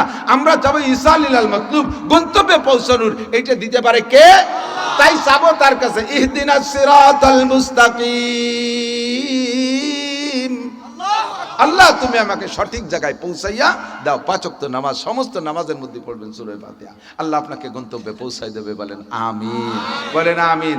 আমি আপনাকে একটু পথ দেখাই, হারায় যাতে না যান, এজন্য আপনি আল্লাহর কাছে দোয়া করবেন, আর আমি শুধু পথ দেখাই দেবো যে সহজে কিভাবে যাওয়া যায়। আল্লাহ পাক রব্বুল আলামিন বলেন, সমস্ত সৃষ্টি জগতে যত কিছু দেখতেছো সব বানাইছি খুলিকা লাকুম কুল্লু শাই। নবী পাক বলেন খুলিকা লাকুম কুল্লু শাই। কোরআন শরীফের আয়াতের একই তরজমা। সব কিছু বানানো হয়েছে মানুষের জন্য। সবকিছু কার জন্য? মানুষের জন্য বানাইছে। মানুষকে বানাইছে কার জন্য? আল্লাহর জন্য। ওয়াখুলিকতুম লিল্লাহ, তোমাদেরকে বানানো হয়েছে আল্লাহর জন্য। আল্লাহ পাক রব্বুল আলামিন বলেন ওমা খলাকতুল জিন্না ওয়াল ইনসা ইল্লা লিয়াবুদুন, তোমাদেরকে জিন আর ইনসান দুইটা জাতিকে বানাইছে একমাত্র আমার ইবাদতেরই জন্য, আমার ইবাদতেরই জন্য। যতক্ষণ তোমরা বেঁচে থাকবে আমার অসংখ্য নিয়ামত উপভোগ করবে, অতক্ষণ তুমি আমাকে ইবাদত করতে হবে। কতদিন ইবাদত করবো? আল্লাহ আল্লাহ কয় ওয়াবুদ রাব্বাকা হাত্তা ইয়াতিয়াকাল ইয়াকিন, তোমার ইয়াকিন আসার আগ পর্যন্ত তুমি, আমার দিক খুব লক্ষ্য, তুমি ইবাদত করবা। তোমাকে বানাইছি ইবাদতের জন্য, অন্য কোনো উদ্দেশ্যে বানাই নাই। শিল্পপতি হবা, কোটিপতি হবা, রাষ্ট্রপতি হবা, প্রধানমন্ত্রী হবা, মন্ত্রী পরিষদের সদস্য হবা, এমপি পার্লামেন্টের সদস্য হবা, উপজেলা চেয়ারম্যানই করবা, ইউনিয়ন চেয়ারম্যানই করবা, মেম্বারই করবা, ডর্জন ডর্জন ছেলে মেয়ে প্রোটেকশন দিবা, পেঁয়াজের ক্ষেত করবা, পাটের চাষ করবা, ক্ষেত কামার করবা, ব্যবসা বাণিজ্য করবা, বাড়ি গাড়ি করবা, কয়েক ডজন বিয়ে শাদী করবার ছাড়বা। এই টালটুমাটু করার জন্য তোমারে আমি পাঠাই নাই। তোমারে বানানোর উদ্দেশ্য হলো একমাত্র আমার ইবাদতই করবা, আর কিছু করতে পারবা না, কোনো কিছু করতে পারবা না, কিচ্ছু করতে পারবা না। কতক্ষণ করবো? 24 ঘন্টা করবে, 1 মিনিটও বিরত দিতে পারবা না, 1 মিনিটও বিরতি দিতে পারবা না। 24 ঘন্টা ইবাদত দাবি করছে কে? আল্লাহ। কেন 24 ঘন্টা ইবাদত করবো? 24 ঘন্টা আমার নিয়ামত ব্যবহার করিস, তো ইবাদত কেন করবি না? আল্লাহ কয় তুমি বলো ওমা আলি আলা আবুদুল্লাযী ফাতারানি ওয়া ইলাইহি তুরজাউন, আমি তার ইবাদত কেন করব না? ওমা আলিয়া, আমার কি হয়েছে? ওমালি, আমার কি হয়েছে? লা আবুদুল্লাযী ফাতারানি, যে আল্লাহ আমারে বানাইলেন, সৃষ্টি করলেন, ওয়া ইলাইহি তুরজাউন, সৃষ্টির পরে যদি আমি মাটির সাথে শেষ হয়ে যেতাম তাহলে আমার কোনো টেনশন ছিল না। ওয়া ইলাইহি তুরজাউন, আবার তার কাছে আমাকে ফিরিয়ে যেতে হবে, প্রত্যাবর্তন করানো হবে। তার সামনে যে আমার জিন্দেগি 4টি প্রশ্নের জবাব দিতে হবে। আন উমরিহি ফিমা আফনা, 70 বছর 80 বছর হায়াত কোথায় কাটাইলাম, এই জবাব তার সামনে দেয়া লাগবে। আন শাবাবিহি ফিমা আবলা, যৌবনকাল যুবক যুবতী কোথায় কাটাইছো, জবাব তোমাকে দেয়া লাগবে। আন মালিহি মিন আইনান তাসাবা ফিমা আনফাকা, মাল সম্পর্কে জিজ্ঞাসা করা হবে, কোত্থেকে কামাই করে কোথায় খরচ করেছো, কয়ে যাও। ওয়ামাদা আমিলা বিমা আলিমা, লেখাপড়া করে অথবা উলামায়ে কেরামের কাছ থেকে যা কিছু জেনেছো, এই কথার পর কতটুকু আমল করছো, জবাব দিয়ে যাও। ওয়া ইলাইহি তুরজাউন, তার সামনে দাঁড়ায় যেতে জবাব দেয়া লাগবে। সে আমাকে সৃষ্টি করেছে, সে আমাকে অসংখ্য নিয়ামত দিয়ে লালন পালন করে, জীবন ভরে সূর্যটায় আলো দেয়, কোনোদিন তার বিল আমরা টাকা পয়সার মাধ্যমে দেই না। চাঁদে আমাদেরকে আলো দেয়, কোনোদিন তার বিল আমরা দেই না। হাজার হাজার লক্ষ লক্ষ কোটি কোটি টাকার অক্সিজেন ব্যবহার করি, কোনোদিন চাই না পয়সা আমরা বিল দেই না। গ্যালনকে গ্যালন পানি ব্যবহার করি, কোনোদিন টাকা পয়সার মাধ্যমে বিল দেই না। কতক্ষণ বিল দেই নাকি? দুনিয়ার কোনো পানির বিল দেই না। তোমাদের সরকার একটু কারেন্ট দেয়, 3 মাস বিল না দিলে লাইনটা কাইটে দিয়ে যায়। সরকার তোমাদের গ্যাস দেয়, 3 মাস যদি সাপ্লাই গ্যাসের বিল না দাও লাইনটা কেটে দেয়। সরকার তোমাদের ওয়াসায় পানি দেয়, 3 মাস বিল না দিলে লাইন কেটে দেয়। 70 বছর আমার সূর্যের আলো ব্যবহার করলি, কোনোদিন আমারে বিল দিস নাই, তবু আমি সূর্য উদয় বন্ধ করি না, চন্দ্র উদয় বন্ধ করি না, বৃষ্টি বাদল বন্ধ করি না, নদ নদী খাল বিলের পানি বন্ধ করি না, টিউবওয়েল দিয়ে পানি বের করিস, আমি কোনোটা বন্ধ করে দেই না। এবার এত নিয়ামত আমি দেই, কাজে আমার দাবি হলো আমি তোমাদেরকে বানাইছি ইবাদতের জন্য, ইবাদত ছাড়া কিছুই করতে পারবা না। বুঝে নাই? ইবাদত ছাড়া কিছু করার কায়দা কোনো উপায় নাই। কতদিন করবো? কয় হাত্তা ইয়াতিয়াকাল ইয়াকিন, তোমার মরণ আসার আগ পর্যন্ত। ইয়াকিন মানে গাঢ় বিশ্বাস, ইয়াকিন মানে গাঢ় বিশ্বাস, দৃঢ় বিশ্বাস। ইয়াকিন মানে দৃঢ় বিশ্বাস। দৃঢ় বিশ্বাস আছে যার উপরে, সেইটা আসার আগ পর্যন্ত। আমি দেখছি তোমার অন্য কোনো জায়গায় দৃঢ় বিশ্বাস নাই, মাত্র দৃঢ় বিশ্বাস আছে একটা জায়গায় দৃঢ় বিশ্বাস আছে, সেইটা হলো মরণ। সেটা কি? মরণ ছাড়া আর কোনোটার পর তোমার বিশ্বাস নাই। না, বুঝতেছেন না? আমার মনে হয় বুঝতেছেন। মরণ ছাড়া আর কোনোটার পর দৃঢ় বিশ্বাস নেই। 100% চ্যালেঞ্জ করে বলতে পারি। হ্যাঁ ভাই, কবর আযাব হবে? কবর আযাব আছে? দৃঢ় বিশ্বাস কার কার? কালি কালি মিথ্যে মিথ্যে আতুট হয়েছে। কবর আযাব, কবর আযাব কি? কবরে নিয়ে আপনাকে খাটে শোয়াইয়া সকালবেলা প্রত্যেকদিন 3 বেলা আপনাকে জান্নাতের খানা খাওয়াবে, পোলাও বিরিয়ানি দেবে, ঘি মাখন দেবে, এর নাম কবর আযাব না? তে ট্যাংরা ভাঙ্গে ফেলাই দেবে বাড়ইয়া গুরজু দিয়ে, মাজার আইলবা চাইল খুলি ফেলাই দেবে বাড়ইয়া। কথা বল। কবরে জাহান্নামের দরজা খুলে দেবে, শোলা মেরে আগুন যাবে, এর নাম কবর আযাব। এই কবর আযাব আপনি কি মনে করেন? যদি এর প্রতি আপনার দৃঢ় বিশ্বাস থাকে, তাহলে এই কবর আযাব থেকে বাঁচার যে তাবিজ কবজ তা নিতে হবে না? এই কবরের আযাবের থেকে বাঁচার তাবিজের নাম হলো, হুজুর বলেন, মান হাফাযা আলাস সালাওয়াত আকরামাহুল্লাহু বিখামসি খিসাল ইরফানহু যিকুল আইশ ওয়া আযাবুল কবর। যেই ব্যক্তি 5 ওয়াক্ত নামাজ পড়ে আল্লাহ তাআলা 5টা পুরস্কার দেয়। এক পুরস্কার দুনিয়ায় অভাব থাকবে না, 2 নম্বর পুরস্কারই হলো কবর আযাব মাফ। এই কবর আযাব থেকে বাঁচার জন্য আর কোনো তাবিজ আর তদবির আর কোনো চিকিৎসা নাই, কোনো জাদু মন্ত্র নাই, একমাত্র নামাজ ছাড়া কবর আযাব থেকে বাঁচার উপায় নাই। যদি কবর আযাবের পর তোমার দৃঢ় বিশ্বাস থাকতো তাহলে মুসলমান জীবনে কোনোদিন নামাজ ছাড়তে পারতে না। তাহলে তুমি যে হাত উঠলে পাইকারি ধরে বেনামাজি কয়জন, তোমরা একেবারে তাজা মিথ্যে কথা হাত উঠাইছো। আমি আর চোখে আঙ্গুল দিয়ে ধরাই দিচ্ছি, ঠিক না? যারা নামাজ পড়ো না তারা কবর আযাব বিশ্বাস করো না, খোদার কসম কবর আযাব বিশ্বাস করো না, তাই তোমরা নামাজ পড়ো না। কবর আযাব থেকে বাঁচার আর কোনো বিকল্প তাবিজ নাই। স্টেজ ভরা উলামায়ে কেরাম শুনে দেখেন, নবী পাক বলেছেন একমাত্র নামাজ এই কবর আযাব থেকে নাজাত দেয়। এই কবর আযাব যদি দৃঢ় বিশ্বাস হয় তাহলে জীবনে নামাজ ছাড়তে পারতে না। কিয়ামতের ময়দানে ডান হাতে যারা আমল নামা পারে, ফাম্মা মান উতিয়া কিতাবাহু বিয়ামিনিহি ফাসাওফা ইউহাসাবু হিসাবান ইয়াসীরা, যারে আল্লাহ ডান হাতে আমল নামা দেবে তার হিসাব সহজ হবে অথবা তারে বিনা হিসাবে পার করে দেবে। ও আম্মা মান উতিয়া কিতাবাহু বিশিমালিহি, আর যারে বাম হাতে আমল নামা দেবে সে বলবে আমার যদি ইয়া ওয়াইলা তালাম উতা কিতাবিয়া, আমারে যদি আমল নামা না দেয়া হতো। দুই খেয়াল হবে না, খেয়াল হচ্ছেন? হাসরের মাঠে আমল নামা বিতরণ হবে, যারা ডান হাতে পাবেন তারা বিনা হিসেবে জান্নাতি, যারা বাম হাতে পাবেন তারা বিনা হিসাবে জান্নাতি, বিনা হিসাবে জাহান্নামী। এই কিয়ামতের মাঠে আমলনামা বিতরণ হবে, এটা বিশ্বাস হয়? কোন হাতে নিতে চান? কোন হাতে? এটা কি দৃঢ় বিশ্বাস? তাহলে এই ডান হাতে আমলনামা পাইতে হলে নবী পাক বলেন নামাজের 5 পুরস্কারের 3 নম্বর পুরস্কার হলো ওয়ায়ুতিল্লাহু কিতাবাহু বিয়ামিনিহি, নামাজি ব্যক্তিকেই একমাত্র ডান হাতে আমল নামা দেবে, আর কেউ রে ডান হাতে আমল নামা দেবে না। কাজেই যদি ডান হাতে আমল নামার পর দৃঢ় বিশ্বাস থাকে জীবনে কোনোদিন নামাজ ছাড়তে পারবে না। নামাজ ছাড়া অন্য আমল দিয়ে ডান হাতে আমল নামা পাবা না। কাজেই বিশ্বাস যারা নামাজ পড়ো না, তোমাদের এই আমল নামার প্রতি দৃঢ় বিশ্বাস নাই, যতই গল্প মারার হাত 2 খান উঠো দিয়ে 4 হাত পাও যদি চিতই উছইরে ফেলো তবুও বোঝা যাবে তুমি মিথ্যেবাদী, তুমি দৃঢ় বিশ্বাস আমল নামার প্রতি নাই, ঠিক না? এরপরে পুলসিরাত পার হয়ে গেল, উপার জান্নাত। জান্নাত কোন জায়গা? না না না, পুলসিরাত পার হয়ে উপার বেসতে। ঢাকা কি আমাকে পদ্মা সেতুর ইপার না উপার? ইপার বড় বড় কটা দালান দিয়ে ওই দিয়ে ঘুরতেছেন, আর কাছে সংসদ ভবন কো, ওই যে আর্মিনে কটা বড় দালান বানাইছে না, ও মনে হচ্ছে যে ঢাকা চলে যাচ্ছে। পুলসিরাত পার না হবেন তো ঢাকা না। জান্নাত পাইতে হলে পুলসিরাত পার হওয়া লাগবে, এর প্রতি বিশ্বাস আছে? আছে? দৃঢ় না নরমাল? নো, দৃঢ়। কে? হুজুর বলেন এই পুলসিরাত পার হওয়া ছাড়া জান্নাত পাবা না। এই কথার পর যদি দৃঢ় বিশ্বাস থাকে, এই পুলসিরাত পার হওয়ার জন্য একমাত্র তাবিজের নাম হলো খামসু সালাওয়াত। 5 ওয়াক্ত নামাজ পড়বেন যে ব্যক্তি, তার 4 নম্বর পুরস্কার হলো ওয়ায়ামুরু আলাস সিরাতে কাল বারক, বিদ্যুৎ গতিতে পুলসিরাত পার হইয়া যাবা। যেই ব্যক্তি নামাজ পড়ে না ওই ব্যক্তি পুলসিরাতের পর দৃঢ় বিশ্বাস নাই, ও ভাষা গতানুগতিক ভাবে কয়, সবাই কয় তাই করে। আর দর্শে কিসে জানেন, কত মানুষ নামাজ পড়ে না, তাকে যাওয়ায় আমারও তাই হবে। তা তাই যদি হয় তা কত মানুষ জেল খাটতেছে। তুমি কেসে পড়লি সে সময় পুলিশের বাড়িতে ফলাই বেড়াও কে?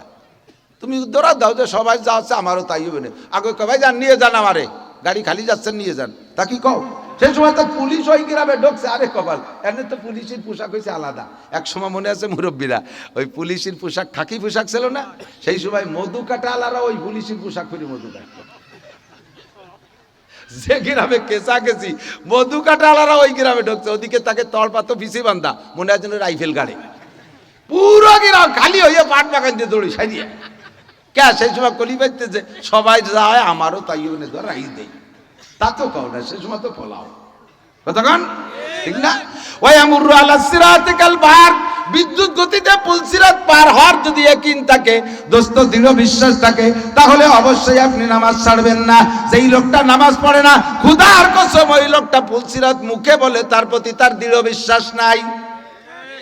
আর বেচতে যাইতে হলে যদি হিসাব দিয়ে যাইতে হয়, এক চাচারও পার হওয়া সম্ভব হবে না।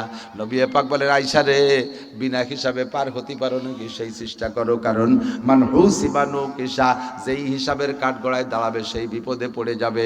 পার হওয়া বড় কঠিন, আল্লাহর সামনে হিসাব দিয়ে পার হওয়া সম্ভব না।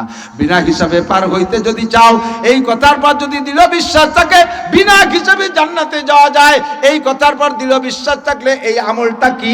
নবী পাক বলেন, ওয়ায়াদখুলুল জান্নাতা বিগাইরি হিসাব, একমাত্র নামাজি ব্যক্তি বিনা হিসাবে জান্নাতে চলে যাবে। কন্যা সুবহানাল্লাহ। আপনার এই বিনা হিসাবে জান্নাতের পর দৃঢ় বিশ্বাস নাই, পুলসিরাত পার হওয়ার পর দৃঢ় বিশ্বাস নাই, ডান হাতে আমল নামার পর দৃঢ় বিশ্বাস নাই, আপনার কি বলা হয় কবর আযাবের পর দৃঢ় বিশ্বাস নাই, যার কারণে আপনি নামাজ ঠিক মতো পড়েন না। কোরআনের পর দৃঢ় বিশ্বাস নাই, কোরআনে কথাগুলো বলে সেই কথা আপনি মানেন না, কাজেই প্রমাণ কোরআনের পর দৃঢ় বিশ্বাস নাই। কিয়ামতে মিজান আছে, মাপামাপি হবে, দৃঢ় বিশ্বাস নাই। জান্নাত আছে, জাহান্নাম আছে, দৃঢ় বিশ্বাস নাই। বিশ্বাস থাকলে আপনি এই আমলগুলো কেন ছাড়েন আর অন্যায়গুলো কেন করেন? তবে এমন কি করতে করতে যে আল্লাহ কয় তুমি ফেরেশতা মানো না, নবী মানো না, কোরআন মানো না, আখিরাত মানো না, পরকাল মানো না, এমনকি আমি আল্লাহকে তুমি মানো না। আমি আল্লাহকে যদি মানতে আমার সামনে দাঁড়ায় 4 প্রশ্নের জবাব দিতে হবে, এই ভয়টা তোমার মধ্যে যদি থাকতো, দুনিয়ার মানুষের সামনে মানুষের হিসাব দিতে যাইয়া কিভাবে বিপদগ্রস্ত চিন্তা করেন। হ্যাঁ, এই বিগত আমাদের সরকার, আমলিক সরকারও মানুষ, আর ডাক্তার ইউনূস আর এই যে 15-20 জন 30 জন 40 জন উপদেষ্টাও মানুষ, ঠিক না? এই 15-20 জন 40 জন উপদেষ্টার ভয়তে বাংলাদেশের সব বাগা নেতারা কোন জায়গা যে পলাইছে তার খবরই নেই। কেউ হিজরত করে ইন্ডিয়া চলে গেছে, মুহাজিরে ইন্ডিয়া, মুহাজিরে সিঙ্গাপুর, মুহাজিরে লন্ডন। মানুষের সামনে মানুষের দ্বারা হিসাব দেবে তাই ভয়তে ফলাইছে। আর আল্লাহর সামনে দাঁড়াইয়া অযুবক হাসিস না, একটু বোঝ, আল্লাহর সামনে দাঁড়াইয়া 4টি প্রশ্নের জবাব দেওয়া লাগবে, লাগবে লাগবে একটু দৃঢ় বিশ্বাস ভালো লাগবে, সত্যি বিশ্বাস হয় লাগবে, তাহলে তুমি জীবনে কোনোদিন নামাজ ছাড়তে পারতে না। আল্লাহ কয় সব বিশ্বাস অবিশ্বাস করিস, কিন্তু একটারে অবিশ্বাস করতে পারবি না, সেটা হলো মরণ। সেটা কি? মরণের প্রতি দৃঢ় বিশ্বাস আছে, আল্লাহর প্রতি দৃঢ় বিশ্বাস নাই, গভীর বিশ্বাস, গাঢ় বিশ্বাস নাই, কোনো তার প্রতি বিশ্বাস নাই, মরণের প্রতি বিশ্বাস আছে। এই জন্য আল্লাহ বলেন, ওয়াবুদ রাব্বাকা হাত্তা ইয়াতিয়াকাল ইয়াকিন, আমি তোমারে বানাইছি ইবাদতের জন্য, করবা কতদিন? তোমার মরণ আসার আগ পর্যন্ত, দৃঢ় বিশ্বাস আসার আগ পর্যন্ত। 1 বছর রোজা রাখছো আর 1 বছর রাখবা না, এক চিল্লা নামাজ পড়ছো, বাড়ি এসে সব শাড়ি বাড়ি দিয়ে বসে থাকবা তা না। 1 মাস দস্তারখান বেছে খানা খাইছো, পরের মাস দস্তারখান বাদ দিয়ে খান সাহেবের খবরই নাই বাড়ির মধ্যে কোনো জায়গা। দস্তারখান কোন জায়গায়? খান সাহেব হারাই গেছে। একবার সুন্নতি পোশাক এক সেট বানায় পরে খুলে খুলে প্যান্ট শার্ট লাগাইছো, 6 মাস 2 বছর 5 বছর দাড়ি রেখে পরে দাড়ি কাইটে ফেলাইছো, এর নাম ইবাদত না। ইবাদত হবে হাত্তা ইয়াতিয়াকাল ইয়াকিন। তুমি পর্দা করেছো, কিছুদিনের পরে পর্দা ছেড়ে দিয়েছো, এমন হবে না, চলতে থাকবে। ফরজ চলবে মরণ পর্যন্ত, ওয়াজিব চলবে মরণ পর্যন্ত, কথা বলেন। সুন্নাত চলবে মরণ পর্যন্ত, টুপি হবে মরণ পর্যন্ত, সুন্নতি চুল মরণ পর্যন্ত, সুন্নতি মোছ মরণ পর্যন্ত, সুন্নতি দাড়ি মরণ পর্যন্ত, তিলাওয়াত চলবে মরণ পর্যন্ত। এক কথায় যত ইবাদত আছে তত সব চলবে মরণ পর্যন্ত। আল্লাহ পাক রব্বুল আলামিন কয়, মরার পরে তোমার কাছে ইবাদত চাই না। নবী পাক বলেন, ইজা মাতাল ইনসানু ইনকাতা আনহু আমালুহু, মানুষ মারা গেলে তার সব আমলের দরজা বন্ধ হয়ে যায়, কোনো আমল করা লাগে না। কেন লাগে না? কয়, কবরে যে তুমি আমার অক্সিজেন ব্যবহার করো না, কবরে যাই আমার ভাত মাছ খাও না, কবরে যাই আমার সূর্যচন্দ্র ব্যবহার করো না, কবরে যাওয়ার পরে আমার কোন নিয়ামত ব্যবহার করো না, বিদায় আমি তোমার কাছে ইবাদত চাই না। এই জমিনে থাকবি, জমিন ব্যবহার করিস, আমার নিয়ামত ব্যবহার করিস, জমির সূর্য ব্যবহার করিস, আমার নিয়ামত ব্যবহার করিস, আমার নিয়ামত যতক্ষণ ব্যবহার করবি ইবাদত ততক্ষণ করতে হবে, এর মধ্যে কোনো বিরতি। ওয়াবুদ রাব্বাকা হাত্তা ইয়াতিয়াকাল ইয়াকিন। জানতে চাইলাম আল্লাহ তোমার ইবাদত করলে কি দিবা একটু কও, তাহলে বুঝে শুনে ইবাদত করি। আল্লাহ কয় তোর লাগবে কি তাই কয় আমার 2টা জিনিস লাগবে, একটা লাগবে হলো প্রশস্ত হালাল রিজিক, আর একটা লাগবে নিরাপদ জীবনযাপন।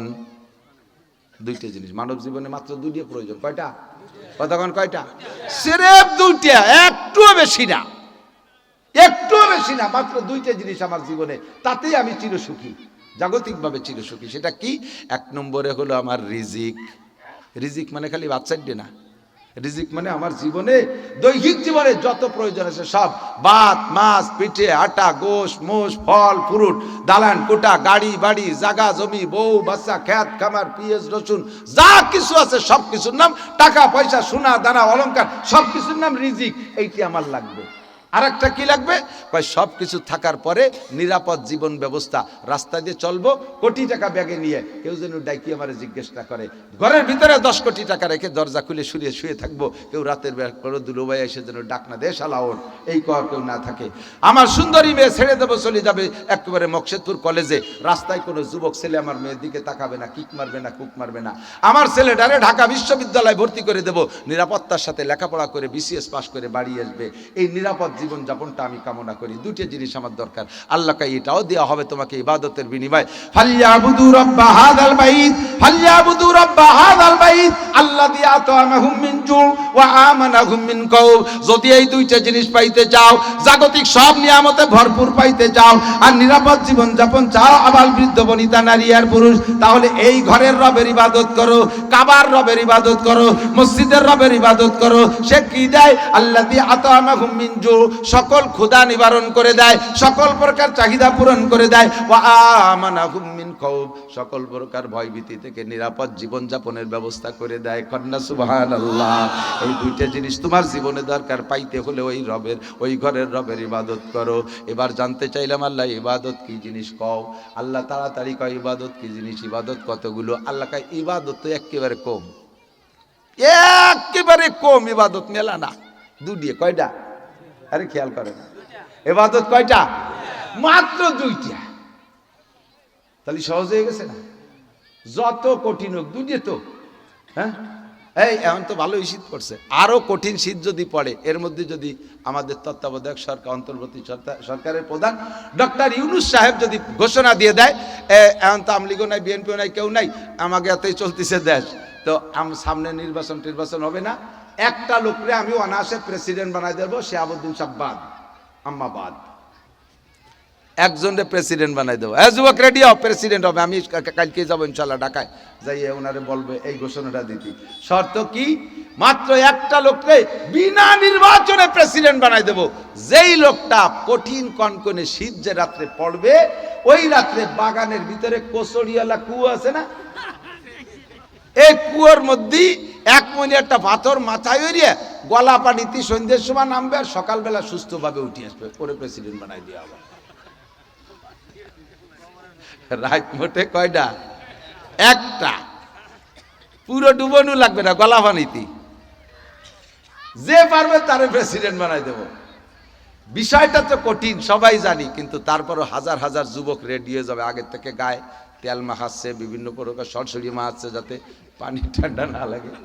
পরে মোটা মোটা গায়ে করে জ্যাকেট ব্যাকেট দিতে পারবো না, খালি একটা লুঙ্গি পরে কাঁচাই দিয়ে নেমে যাবো। জাহিদ গায়ে দিক বেসবে তো। এই এক রাত মাত্র পরিশ্রম করলে বাংলাদেশের প্রেসিডেন্ট হবার, তার জন্য হাজার হাজার যুবক রেডি হয়ে যাবে। বুড়োরাও মাথার সাথে পাথর একখান বাদ দিয়ে লাগাই দিয়ে শুয়ে যাবে, দেহি মানি নেই নাকি ইউসুফ আলাইহিস সালামের কিনা বেচার। রাত তো মোটে একটা। এই সাহস করে কয় দরকার হয় ঠান্ডা নিমোনিয়া যদি করোনা মারোনা হয়ও, তারপরও বাংলাদেশের অর্ধেক বেশি চিকিৎসা হবো, পরে আর অর্ধেকের রাজত্ব তো চালাতে পারবো। রাত তো মোটে একটা। যত কঠিন হোক, ইবাদত মাত্র 2 কথা। কয় কথা? এদিক খেয়াল করেন, যারা লেখাপড়া জানেন তারা সাক্ষী দেন। প্রশ্ন যদি ছোট হয়, উত্তর বড় হয়। অ্যান্সার, প্রশ্ন ছোট লিখে দিলাম, সারা বইতে যাহা কিছু আছে সব লিখে দাও। 1 লাইন লাগে নাই প্রশ্ন করতে, লিখে দিচ্ছে সারা বইতে যাহা কিছু আছে সব লিখে দাও। তাহলে কয় মাস লাগবে লিখতে? প্রশ্ন ছোট, উত্তর সারা বই। ঠিক? এবার কথা কয় কারা? এই পিছনে কথা করছেন কারা? বাড়ির জরুরি কথা হলে মাইকি করেন, সবাই ছুটি। আল্লাহ কইেন না, অপ্রয়োজনীয় কথা এইভাবে ডিস্টার্ব করবেন কেন? আর যদি প্রশ্ন লম্বা হয়, এদিক প্রশ্ন যদি লম্বা হয়, অ্যান্সার ছোট হয়, উত্তর কম হয়। সারা বই প্রশ্ন উঠে দিছি, দিয়ে বললাম ইহা সত্য না মিথ্যা। এক কথায় লেয়ে দিলি হলো, সত্যি হলি সত্যি, মিথ্যে হলি মিথ্যে, এক কথায় উত্তর হয়ে যায়, ঠিক না? প্রশ্ন ছোট হলে অ্যান্সার বড় হয়ে যায়। প্রশ্ন মাত্র দুইটা, কয়টা? খুবই ছোট, মাত্র দুইটা, কিন্তু অ্যান্সার সারা জীবন মরণকাল পর্যন্ত অ্যান্সার দিতে থাকতে হবে। কি ইবাদত বলো? আল্লাহ আল্লাহ আমার রসুল, আমার দিক আমার দিক, আমার রসুল যেটা যেভাবে করতে বলে সেইটা সেইভাবে করো, আর আমার রসুল যেটা যেভাবে ছাড়তে বলে সেইটা সেভাবে ছেড়ে দাও। আমি তোমারে 24 ঘন্টা ইবাদতের জন্য বলি না, নমি গুয়াম কে আজ দুনিয়া জুদাবাস, নমি গুয়াম কে আজ দুনিয়া জুদাবাস, বাহার কারে কে বাসি বা খুদাবাস। আমি বলি না 24 ঘন্টা ইবাদতের জন্য দুনিয়া ছেড়ে দাও, সংসার ছেড়ে দাও, বিয়ে করা বাদ দাও, নির্বাচন বাদ দাও, খেত খামার বাদ দাও, ব্যবসা বাণিজ্য বাদ দাও, চাকরি বাকরি বাদ দাও। আমি আর কিচ্ছুই বলি না। আমি বলি না নবী গুয়াম কে আজ দুনিয়া জুদাবাস, আটলান্টিক মহাসাগরের চরের পর যাইয়া একটা কুড়িয়ে ঘর বানায় 24 ঘন্টা ইবাদত করো। সুন্দরবন জঙ্গলের ভিতরে যাইয়া গহীন জঙ্গলে কুড়িয়ে ঘর বান্ধে ইবাদত করো। এই চট্টগ্রাম বড় পাহাড়ের চূড়ার পর বসে বসে ইবাদত করো। আমি এগুলো বলি না। আমি বলি বাহার কারে কে বাসি বা খুদাবাস, তুমি যে কাজটা করবা ওই কাজের মধ্যে দেখবা দুইটা দিক আছে, একটা বৈধ একটা অবৈধ। কতক্ষণ? প্রত্যেকটা কাজে এভরিডে এভরিথিং, প্রত্যেকটা কাজের ভিতরে দুইটা দিক আছে। বৈধ কাজটা করো আল্লাহর হুকুম নবীর তরিকায়, অবৈধটা ছেড়ে দাও, তাহলে তোমার দুনিয়ার সব কাজ ইবাদত হবে। এমনকি তুমি এদিক তাকান, এমনকি তুমি বিয়ে শাদী করবা এটা ইবাদত হবে। যুবক ইংরেজি পড়বি, তোর ইংরেজি ইবাদত হবে। IABM BCS পাস করবি তাও তোর ইবাদত হবে। খোদার কসম দিয়ে বলি, ক্বালা রাসূলুল্লাহ সাল্লাল্লাহু আলাইহি ওয়াসাল্লাম কাম মিন আমালিন ইউতাসাওয়ারু বিসূরাতিন আমালিদ দুনিয়া সুম্মা ইয়াসিরু মিন আমালিল আখিরা বিহুসনিন নিয়াত। অনেক কাজ দেখতে মনে হবে দুনিয়ার কাজ, নিছক দুনিয়ার মধ্যে আখিরাতের কোনো গন্ধই নাই তোমার কাছে মনে হবে, কিন্তু ওই কাজটার পিছনে নিয়তটা সুন্দর করে কাজটারে সেইভাবে পরিচালনা করো, তোমার দুনিয়ার কাজটা ইবাদতে পরিণত হবে, আখিরাতে পরিণত হবে। MA পাস করো, নিয়ত করো এখন থেকে, আল্লাহ যদি আমি মাস্টার্স পাস করতে পারি, আমি যদি BCS পাস করতে পারি, আমি সরকারের যে কোনো একটা পদে অফিসার হব, আমি যে জায়গায় অফিসার হব ওই অফিসের ভিতরে কোনো প্রকার দুর্নীতি হতে দেব না, আমি ওখান থেকে ঘুষমুক্ত অফিস বানাবো, ওই অফিসটারে ঘুষমুক্ত বানাবো। এই নিয়ত করে তুমি BCS পড়া পর্যন্ত যত লেখাপড়া করবা প্রত্যেকটা অক্ষরে অক্ষরে নেকি পাইবা, প্রত্যেকটা হরফে হরফে নেকি পাবা। অবিরাম ইংলিশে কথা বলা শেখো, নিয়ত রাখো আল্লাহ আমি যদি ভালো ফার্স্ট ক্লাস ইংলিশম্যান হতে পারি, আমি ইংল্যান্ড যাব, পশ্চিম দেশে যাব, যে দেশের মানুষ ইংলিশ বোঝে সে জায়গা যাই আমি কলেমার দাওয়াত দেব, ইসলাম প্রচার করব। এই নিয়ত করে সারা জীবনে যত ইংরেজি পড়বা প্রত্যেকটা হরফে হরফে এক একটা করে নেকি পাবা। নবী গুয়াম কে আজ দুনিয়া জুদাবাস, বাহার কারে কে বাসি বা খুদাবাস। ওয়া কাম মিন আমালিন ইউতাসাওয়ারু বিসূরাতিন আমালিল আখিরা সুম্মা ইয়াসিরু মিন আমালিদ দুনিয়া বিসুইন নিয়াত। আবার এদিক তাকান, যে অনেক কাজ দেখতে আছে সে কাজটাকে বিলকুল আখিরাতের কাজ মনে হয়, কিন্তু তার ভিতরে যদি নিয়ত খারাপ হয়ে যায়, নিয়ত যদি খারাপ হয়ে যায় আখিরাতের কাজটা তুমি কোনো নেকি পাবে না, ওটা দুনিয়ায় পরিণত হবে। আমার দিক তাকান, আমরা মাঠে ময়দানে বক্তারা ওয়াজ করি, আপনাদেরকে কত সুন্দর সুন্দর কথা বলি, এ কাজটা আখিরাতের কাজ না, কিন্তু এর মধ্যে আমার নিয়ত খারাপ, আমাকে মানুষে বলবে আন্তর্জাতিক ক্ষতি সম্পন্ন, না না খ্যাতি সম্পন্ন, খ্যাতি সম্পন্ন না, আমি ক্ষতি সম্পন্ন। আর ফেসবুকে ইউটিউবে ছেড়ে দিচ্ছে প্রত্যেক দিন।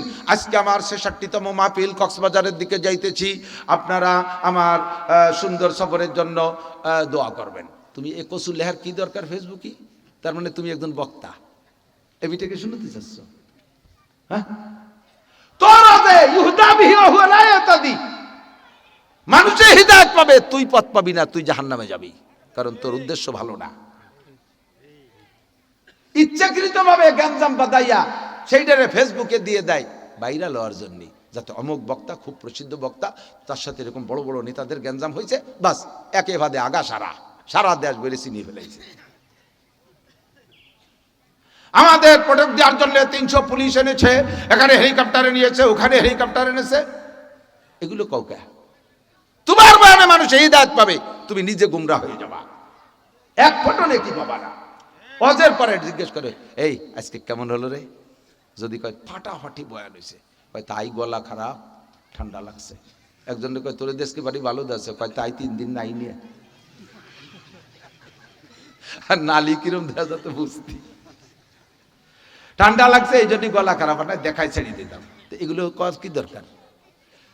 সুন্দর করে গুছাই গাছাই নিয়ে একটা গজল গাবে, গজল শুনলে মানুষে খুশি হয়, একটা গজল গাবে এই জন্য ওয়াজরে গুছাইয়ে গজলের দ্বারে আনে, আটটাই নিয়ে গজল গায়, মানুষ পাগল হয়ে যায়। হ্যাঁ, পর্দা কি কয়, ওই যে পর্দার একটা গজল আছে না, পর্দায় থাকিও নারী সাবধানে থাকিও নারী পর্দার আড়ালে।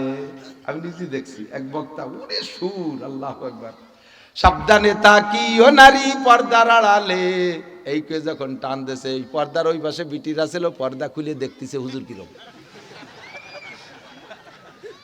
যখন সাবধানে তাকিও নারী, পর্দা, মহিলারা পর্দা ফাটাই ফেলাই দিচ্ছে। আর এই জায়গা মেশিনারটা দিয়ে বিটিকে ভিতরে প্রজেক্টর দিয়ে দেয়। এর পরামর্শ বক্তা নিজে দেয়, পরামর্শ বক্তা নিজে দেয় যে ওখানে একটা প্রজেক্টর দিয়ে দেন, মহিলারা দেখে দেখে আসছিল। এ বলে ফতোয়ায় কোন জায়গা জায়েজ?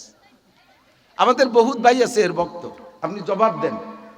মহিলাদের ভিতরে ওখানে প্রজেক্টর দিয়ে আমাদের ছবি তাদেরকে দেখানো হবে, তাহলে ওই জায়গাটা মেশিন দেন, এই জায়গাটা পর্দা দেন। কোন কোন চাষি বউ ভাবি সাপ্রাইজ আমরা একটু দেই, ওখানে কারা ওখানে কারা আছে তাকে আমরা একটু দেখি। না আমি হুজুর মানুষ বিটিকে দেখবেন কে, তাই ও বিটি মানুষ আমি হুজুরে দেখবে কে? আমি যেমন তাকে দেখা হারাম, সেও তো আমারে দেখা হারাম। কতক্ষণ আমি যেমন তারে দেখা হারাম, সেও আমারে দেখা হারাম। সে আমারে দেখবে, আমি তারে দেখবো না, এই বা শিলটি ওর বাঁকা। আমি এত খাটি বিটি ওয়াজ করতেছি, আমি একটু দেই। নুসো দল আন্তর্জাতিক খ্যাতি সম্পন্ন নুচ্চ, কতক্ষণ আন্তর্জাতিক খ্যাতি সম্পন্ন নুচ্চ, যেগুলো প্রজেক্টরের ভক্ত প্রজেক্টরের অনুমতি দেয়। এক শ্রোতা এসে করতেছে, হুজুর আমি সেদিন থেকে প্রজেক্টরের বিরোধিতা করি, আপনার অশোনার আগের থেকে সেদিন থেকে করি। এক জায়গায় ওই প্রজেক্টরের ওয়াজের পরে যাইয়া শুনি, আমিও ওয়াজ শুনছি মাঠে বসে, আর আমার বউ শুনছে প্রজেক্টরের সামনে। পরে বাসায় গেলি বউ কাছে যে কদি হুজুরের দাঁত কিরম। আমি বললাম যে আমি তো 30-40 হাত দূরে বসে, ছোট ছোট দাঁত, কোনটা কিরম তো আমি দেখছি নাকি? যে আমরা জানি দাঁত কিরম। হুজুরের একটা দাঁত প্রজেক্টরে বড় করে দেখাইছে, সে খেজুর গাছের মতো মোটা মোটা দেয়, একটা একজন একটা হয়েছে, সব দেখছে দাঁত। তাহলে কি ওয়াজ শুনতে গেছে না গরু বেচা কিনা? গরু কিনতে গেলে দাঁত দেখে কিনে না, এই গরু কিনতে এসে দাঁত দেখছে যে কোনটা বিহা করা ভাঙ্গা। উচিত কথা কবরে মাসি, তাই আর একবার আসি আর না আসি, খুব কষ্ট লাগে। ইহুদা বিহি ওয়া হুয়া লা ইয়াতাদি। আল্লাহ পাক রব্বুল আলামিনের কাছে জানতে চাইলাম, আল্লাহ ঠিক আছে সব কিছুর ইবাদত বানাবি, ইবাদতের কোয়ালিটি কেমন হবে, ইবাদত কোন মানের হতে হবে?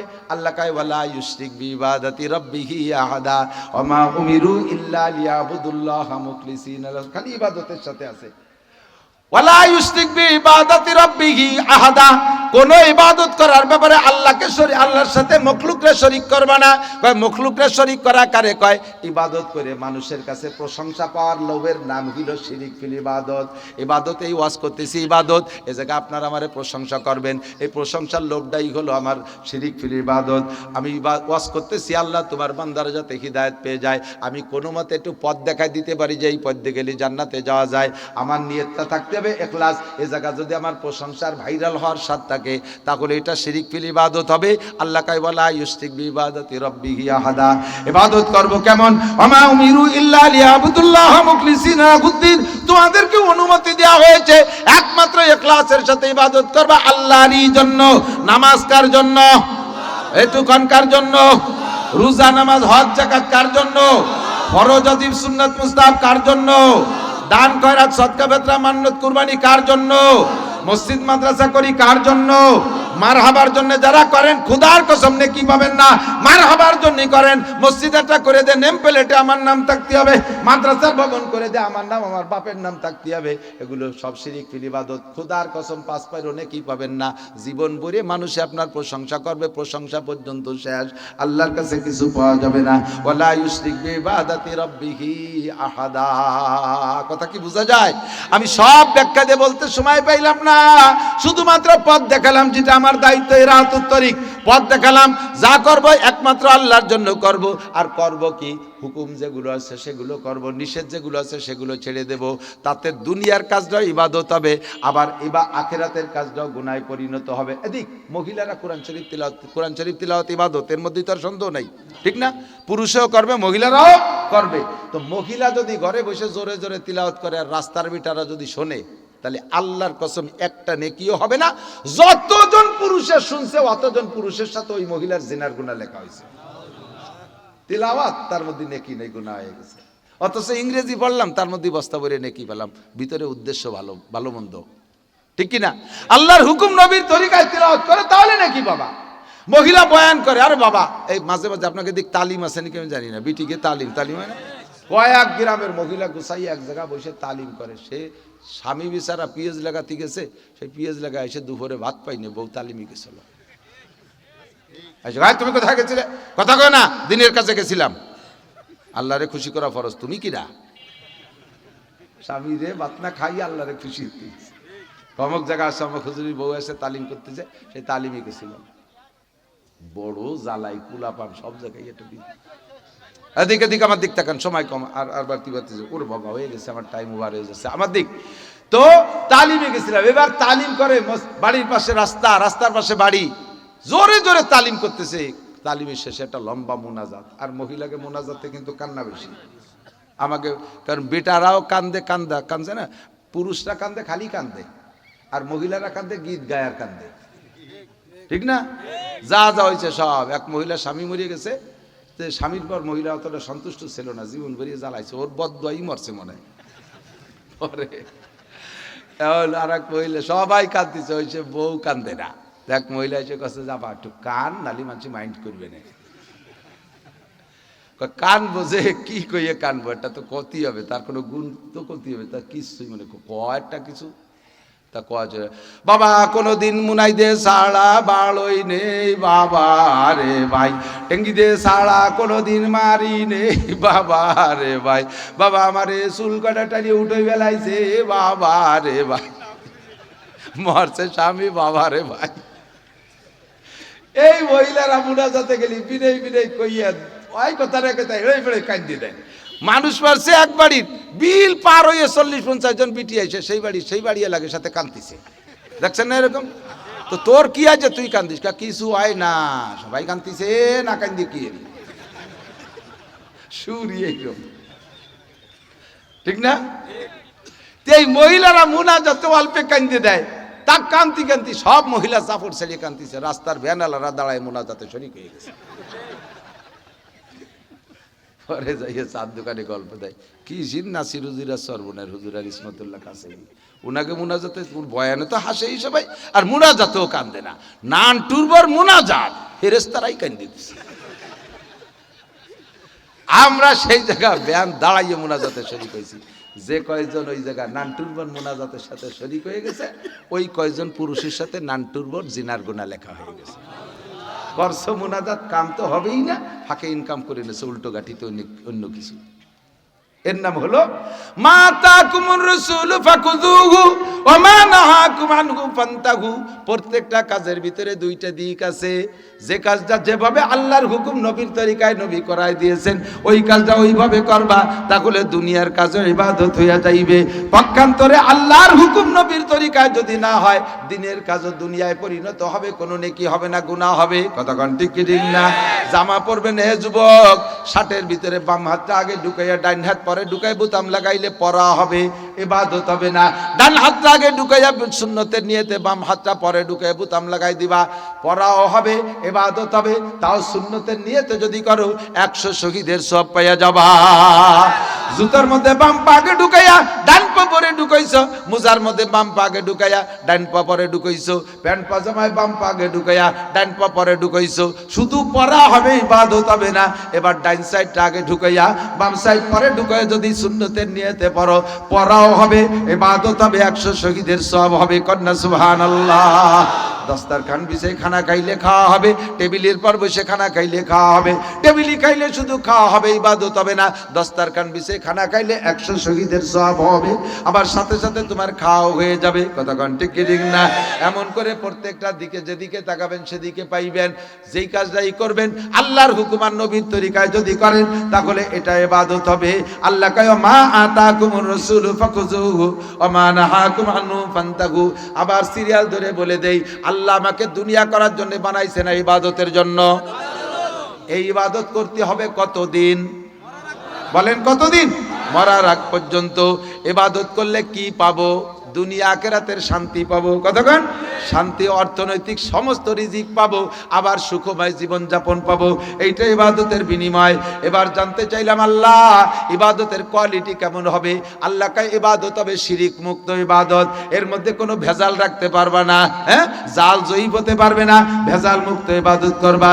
আল্লাহ ইবাদত কি জিনিস? আল্লাহ কয় আমার নবী যেটা যেভাবে বলেছেন সেইটা সেইভাবে করবা, যেটা যেভাবে ছাড়তে বলছে সেইটা সেইভাবে ছেড়ে দিবা।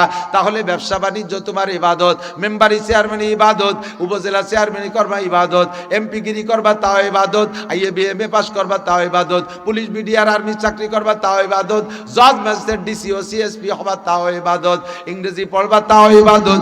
যা কিছু পড়বা সব ইবাদত হবে, যা কিছু করবা সব ইবাদত হবে। ক্ষেত খামারে পিএস লাগাবা, পরের আইলঠালা ঠেলি করবা না, ও জায়গা নিজের জমি মাপে জুবে সুন্দরভাবে দরকারে 1 বিঘে ছাড়িয়ে দিয়ে কাজ করবা। এবার যখন পিএস লাগাবা বিসমিল্লাহ কে শুরু করবা, কাজ শেষে আলহামদুলিল্লাহ কে উঠে চলে আসবা। মহিলারা বাচ্চাদের দুধ খাওয়াবা, এইটাও তোমার ইবাদত হবে। দুধের বাচ্চা বিসমিল্লাহ কইতে পারে না, তার মুখে তো বিসমিল্লাহ সে বলতে পারে না, তোমার স্তনের মধ্যে দুধ দেছে কে? আল্লাহ। তোমার ক্ষমতায় দুধ আসে নাই, কারণ তোমার চাইতে বহুত মোটা মোটা বিটিরাও বাচ্চারে 1 ফুট দুধও খাওয়াতে পারে না। এর মহিলা আছে না? এইরকম মোটা খেজুর গাছ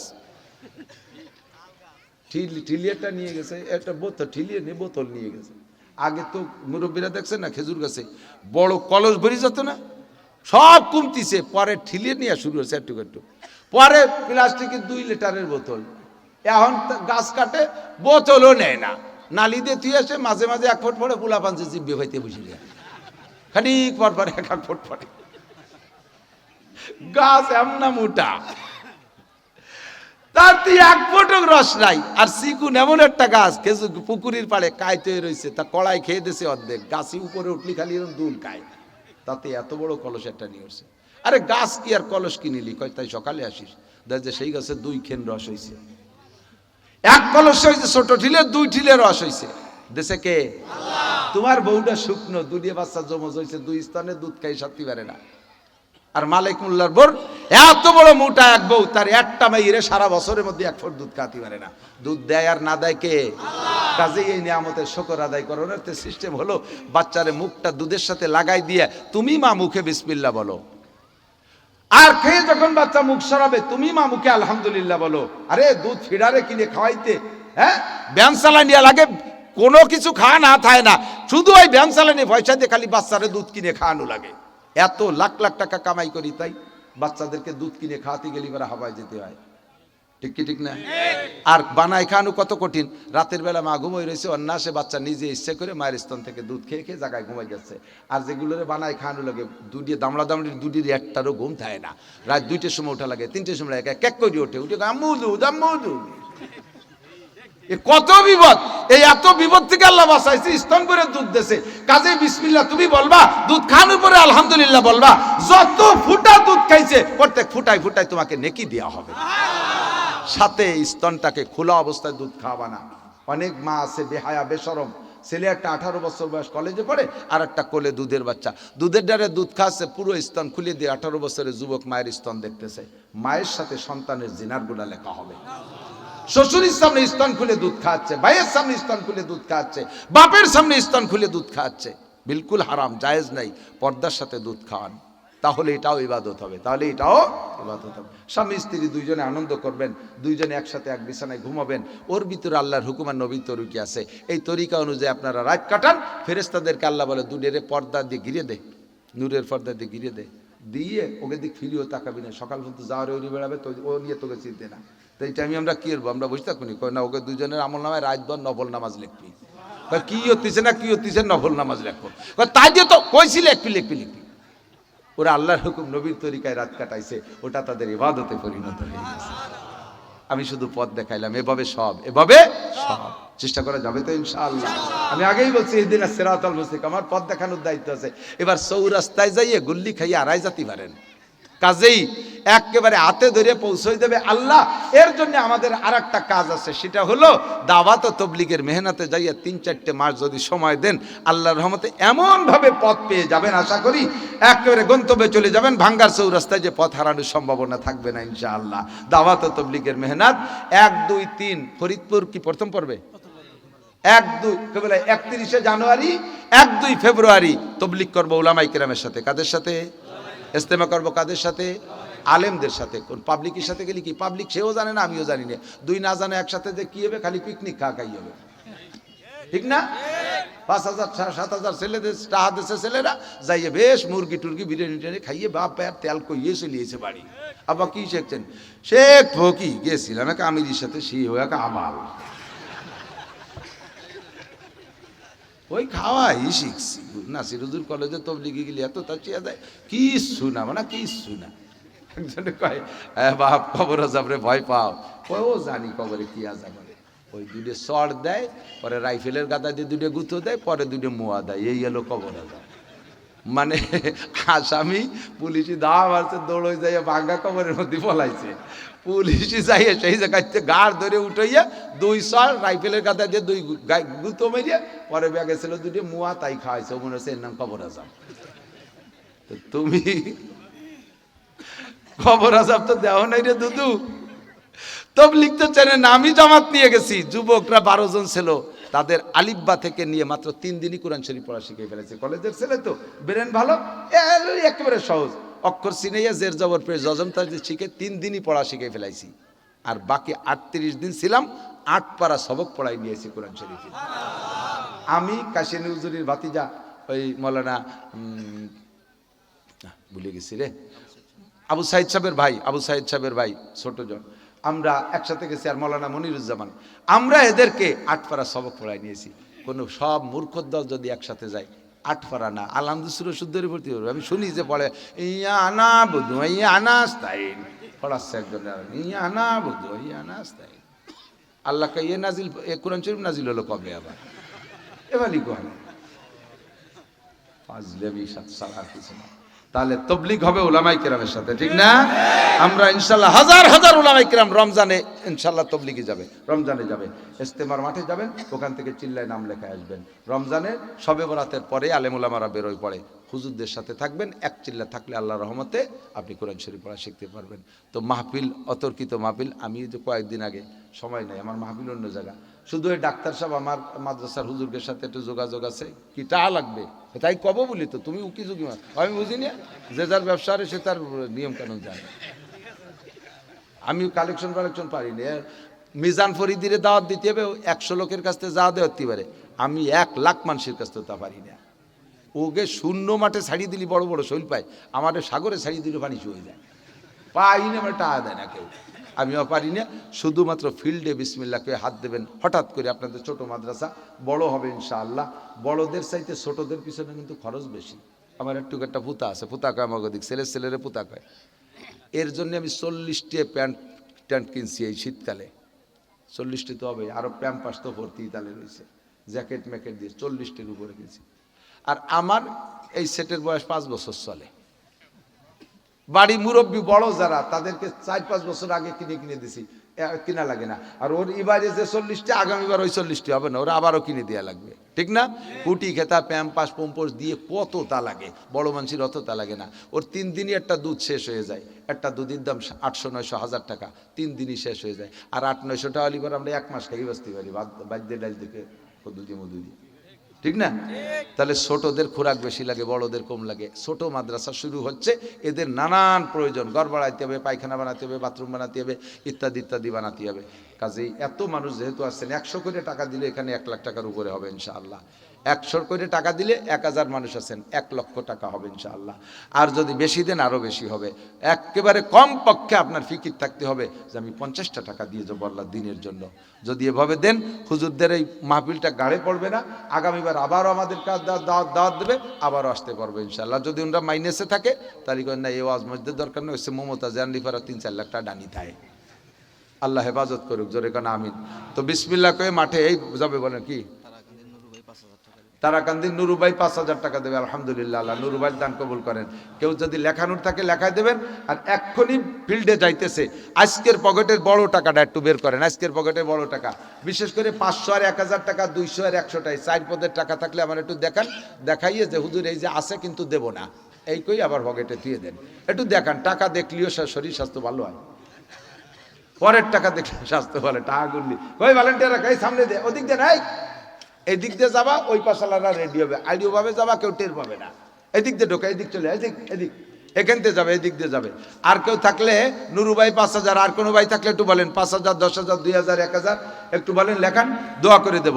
আপনারা লেখাইয়া দেওয়ার আগ পর্যন্ত হুজুররা দোয়া করতে থাকবে যাতে আপনি মিস না করেন, এই জন্য দোয়া হতে থাকবে। একটু লেখায় দিলে দিতে পারেন। হ্যাঁ, আমার সময় নেই। এলাকায় পেঁয়াজ আছে, 40 ভাগের 1 ভাগ ভাগ করবেন। যত পেঁয়াজ হবে সব পেঁয়াজের 40 ভাগের 1 ভাগ বের করে এই 1 ভাগ আপনাদের মাদ্রাসায় দেবেন অর্ধেক, আর অর্ধেক সারা বাংলাদেশে যত জায়গাতে আসে সব জায়গা দেবেন। 40 ভাগের 1 ভাগ বের করবেন, আল্লাহ তাআলা জমিনের ভিতরে বরকত দেবে, সুজলা সুফলা করে দেবে, আপদ বিপদ বালা মুসিবত থেকে হেফাজত করবে। পরিমাণ মতো পয়সা পাবেন পেঁয়াজে, এই নিয়ত রাখেন যে আল্লাহ তাআলা যদি দেয় তাহলে 40 ভাগের 1 ভাগ দেবে ইনশাআল্লাহ। পরবর্তী যে 2 মণ 2000, কি নাম ভাইয়ের নাম কি একটু বলবেন?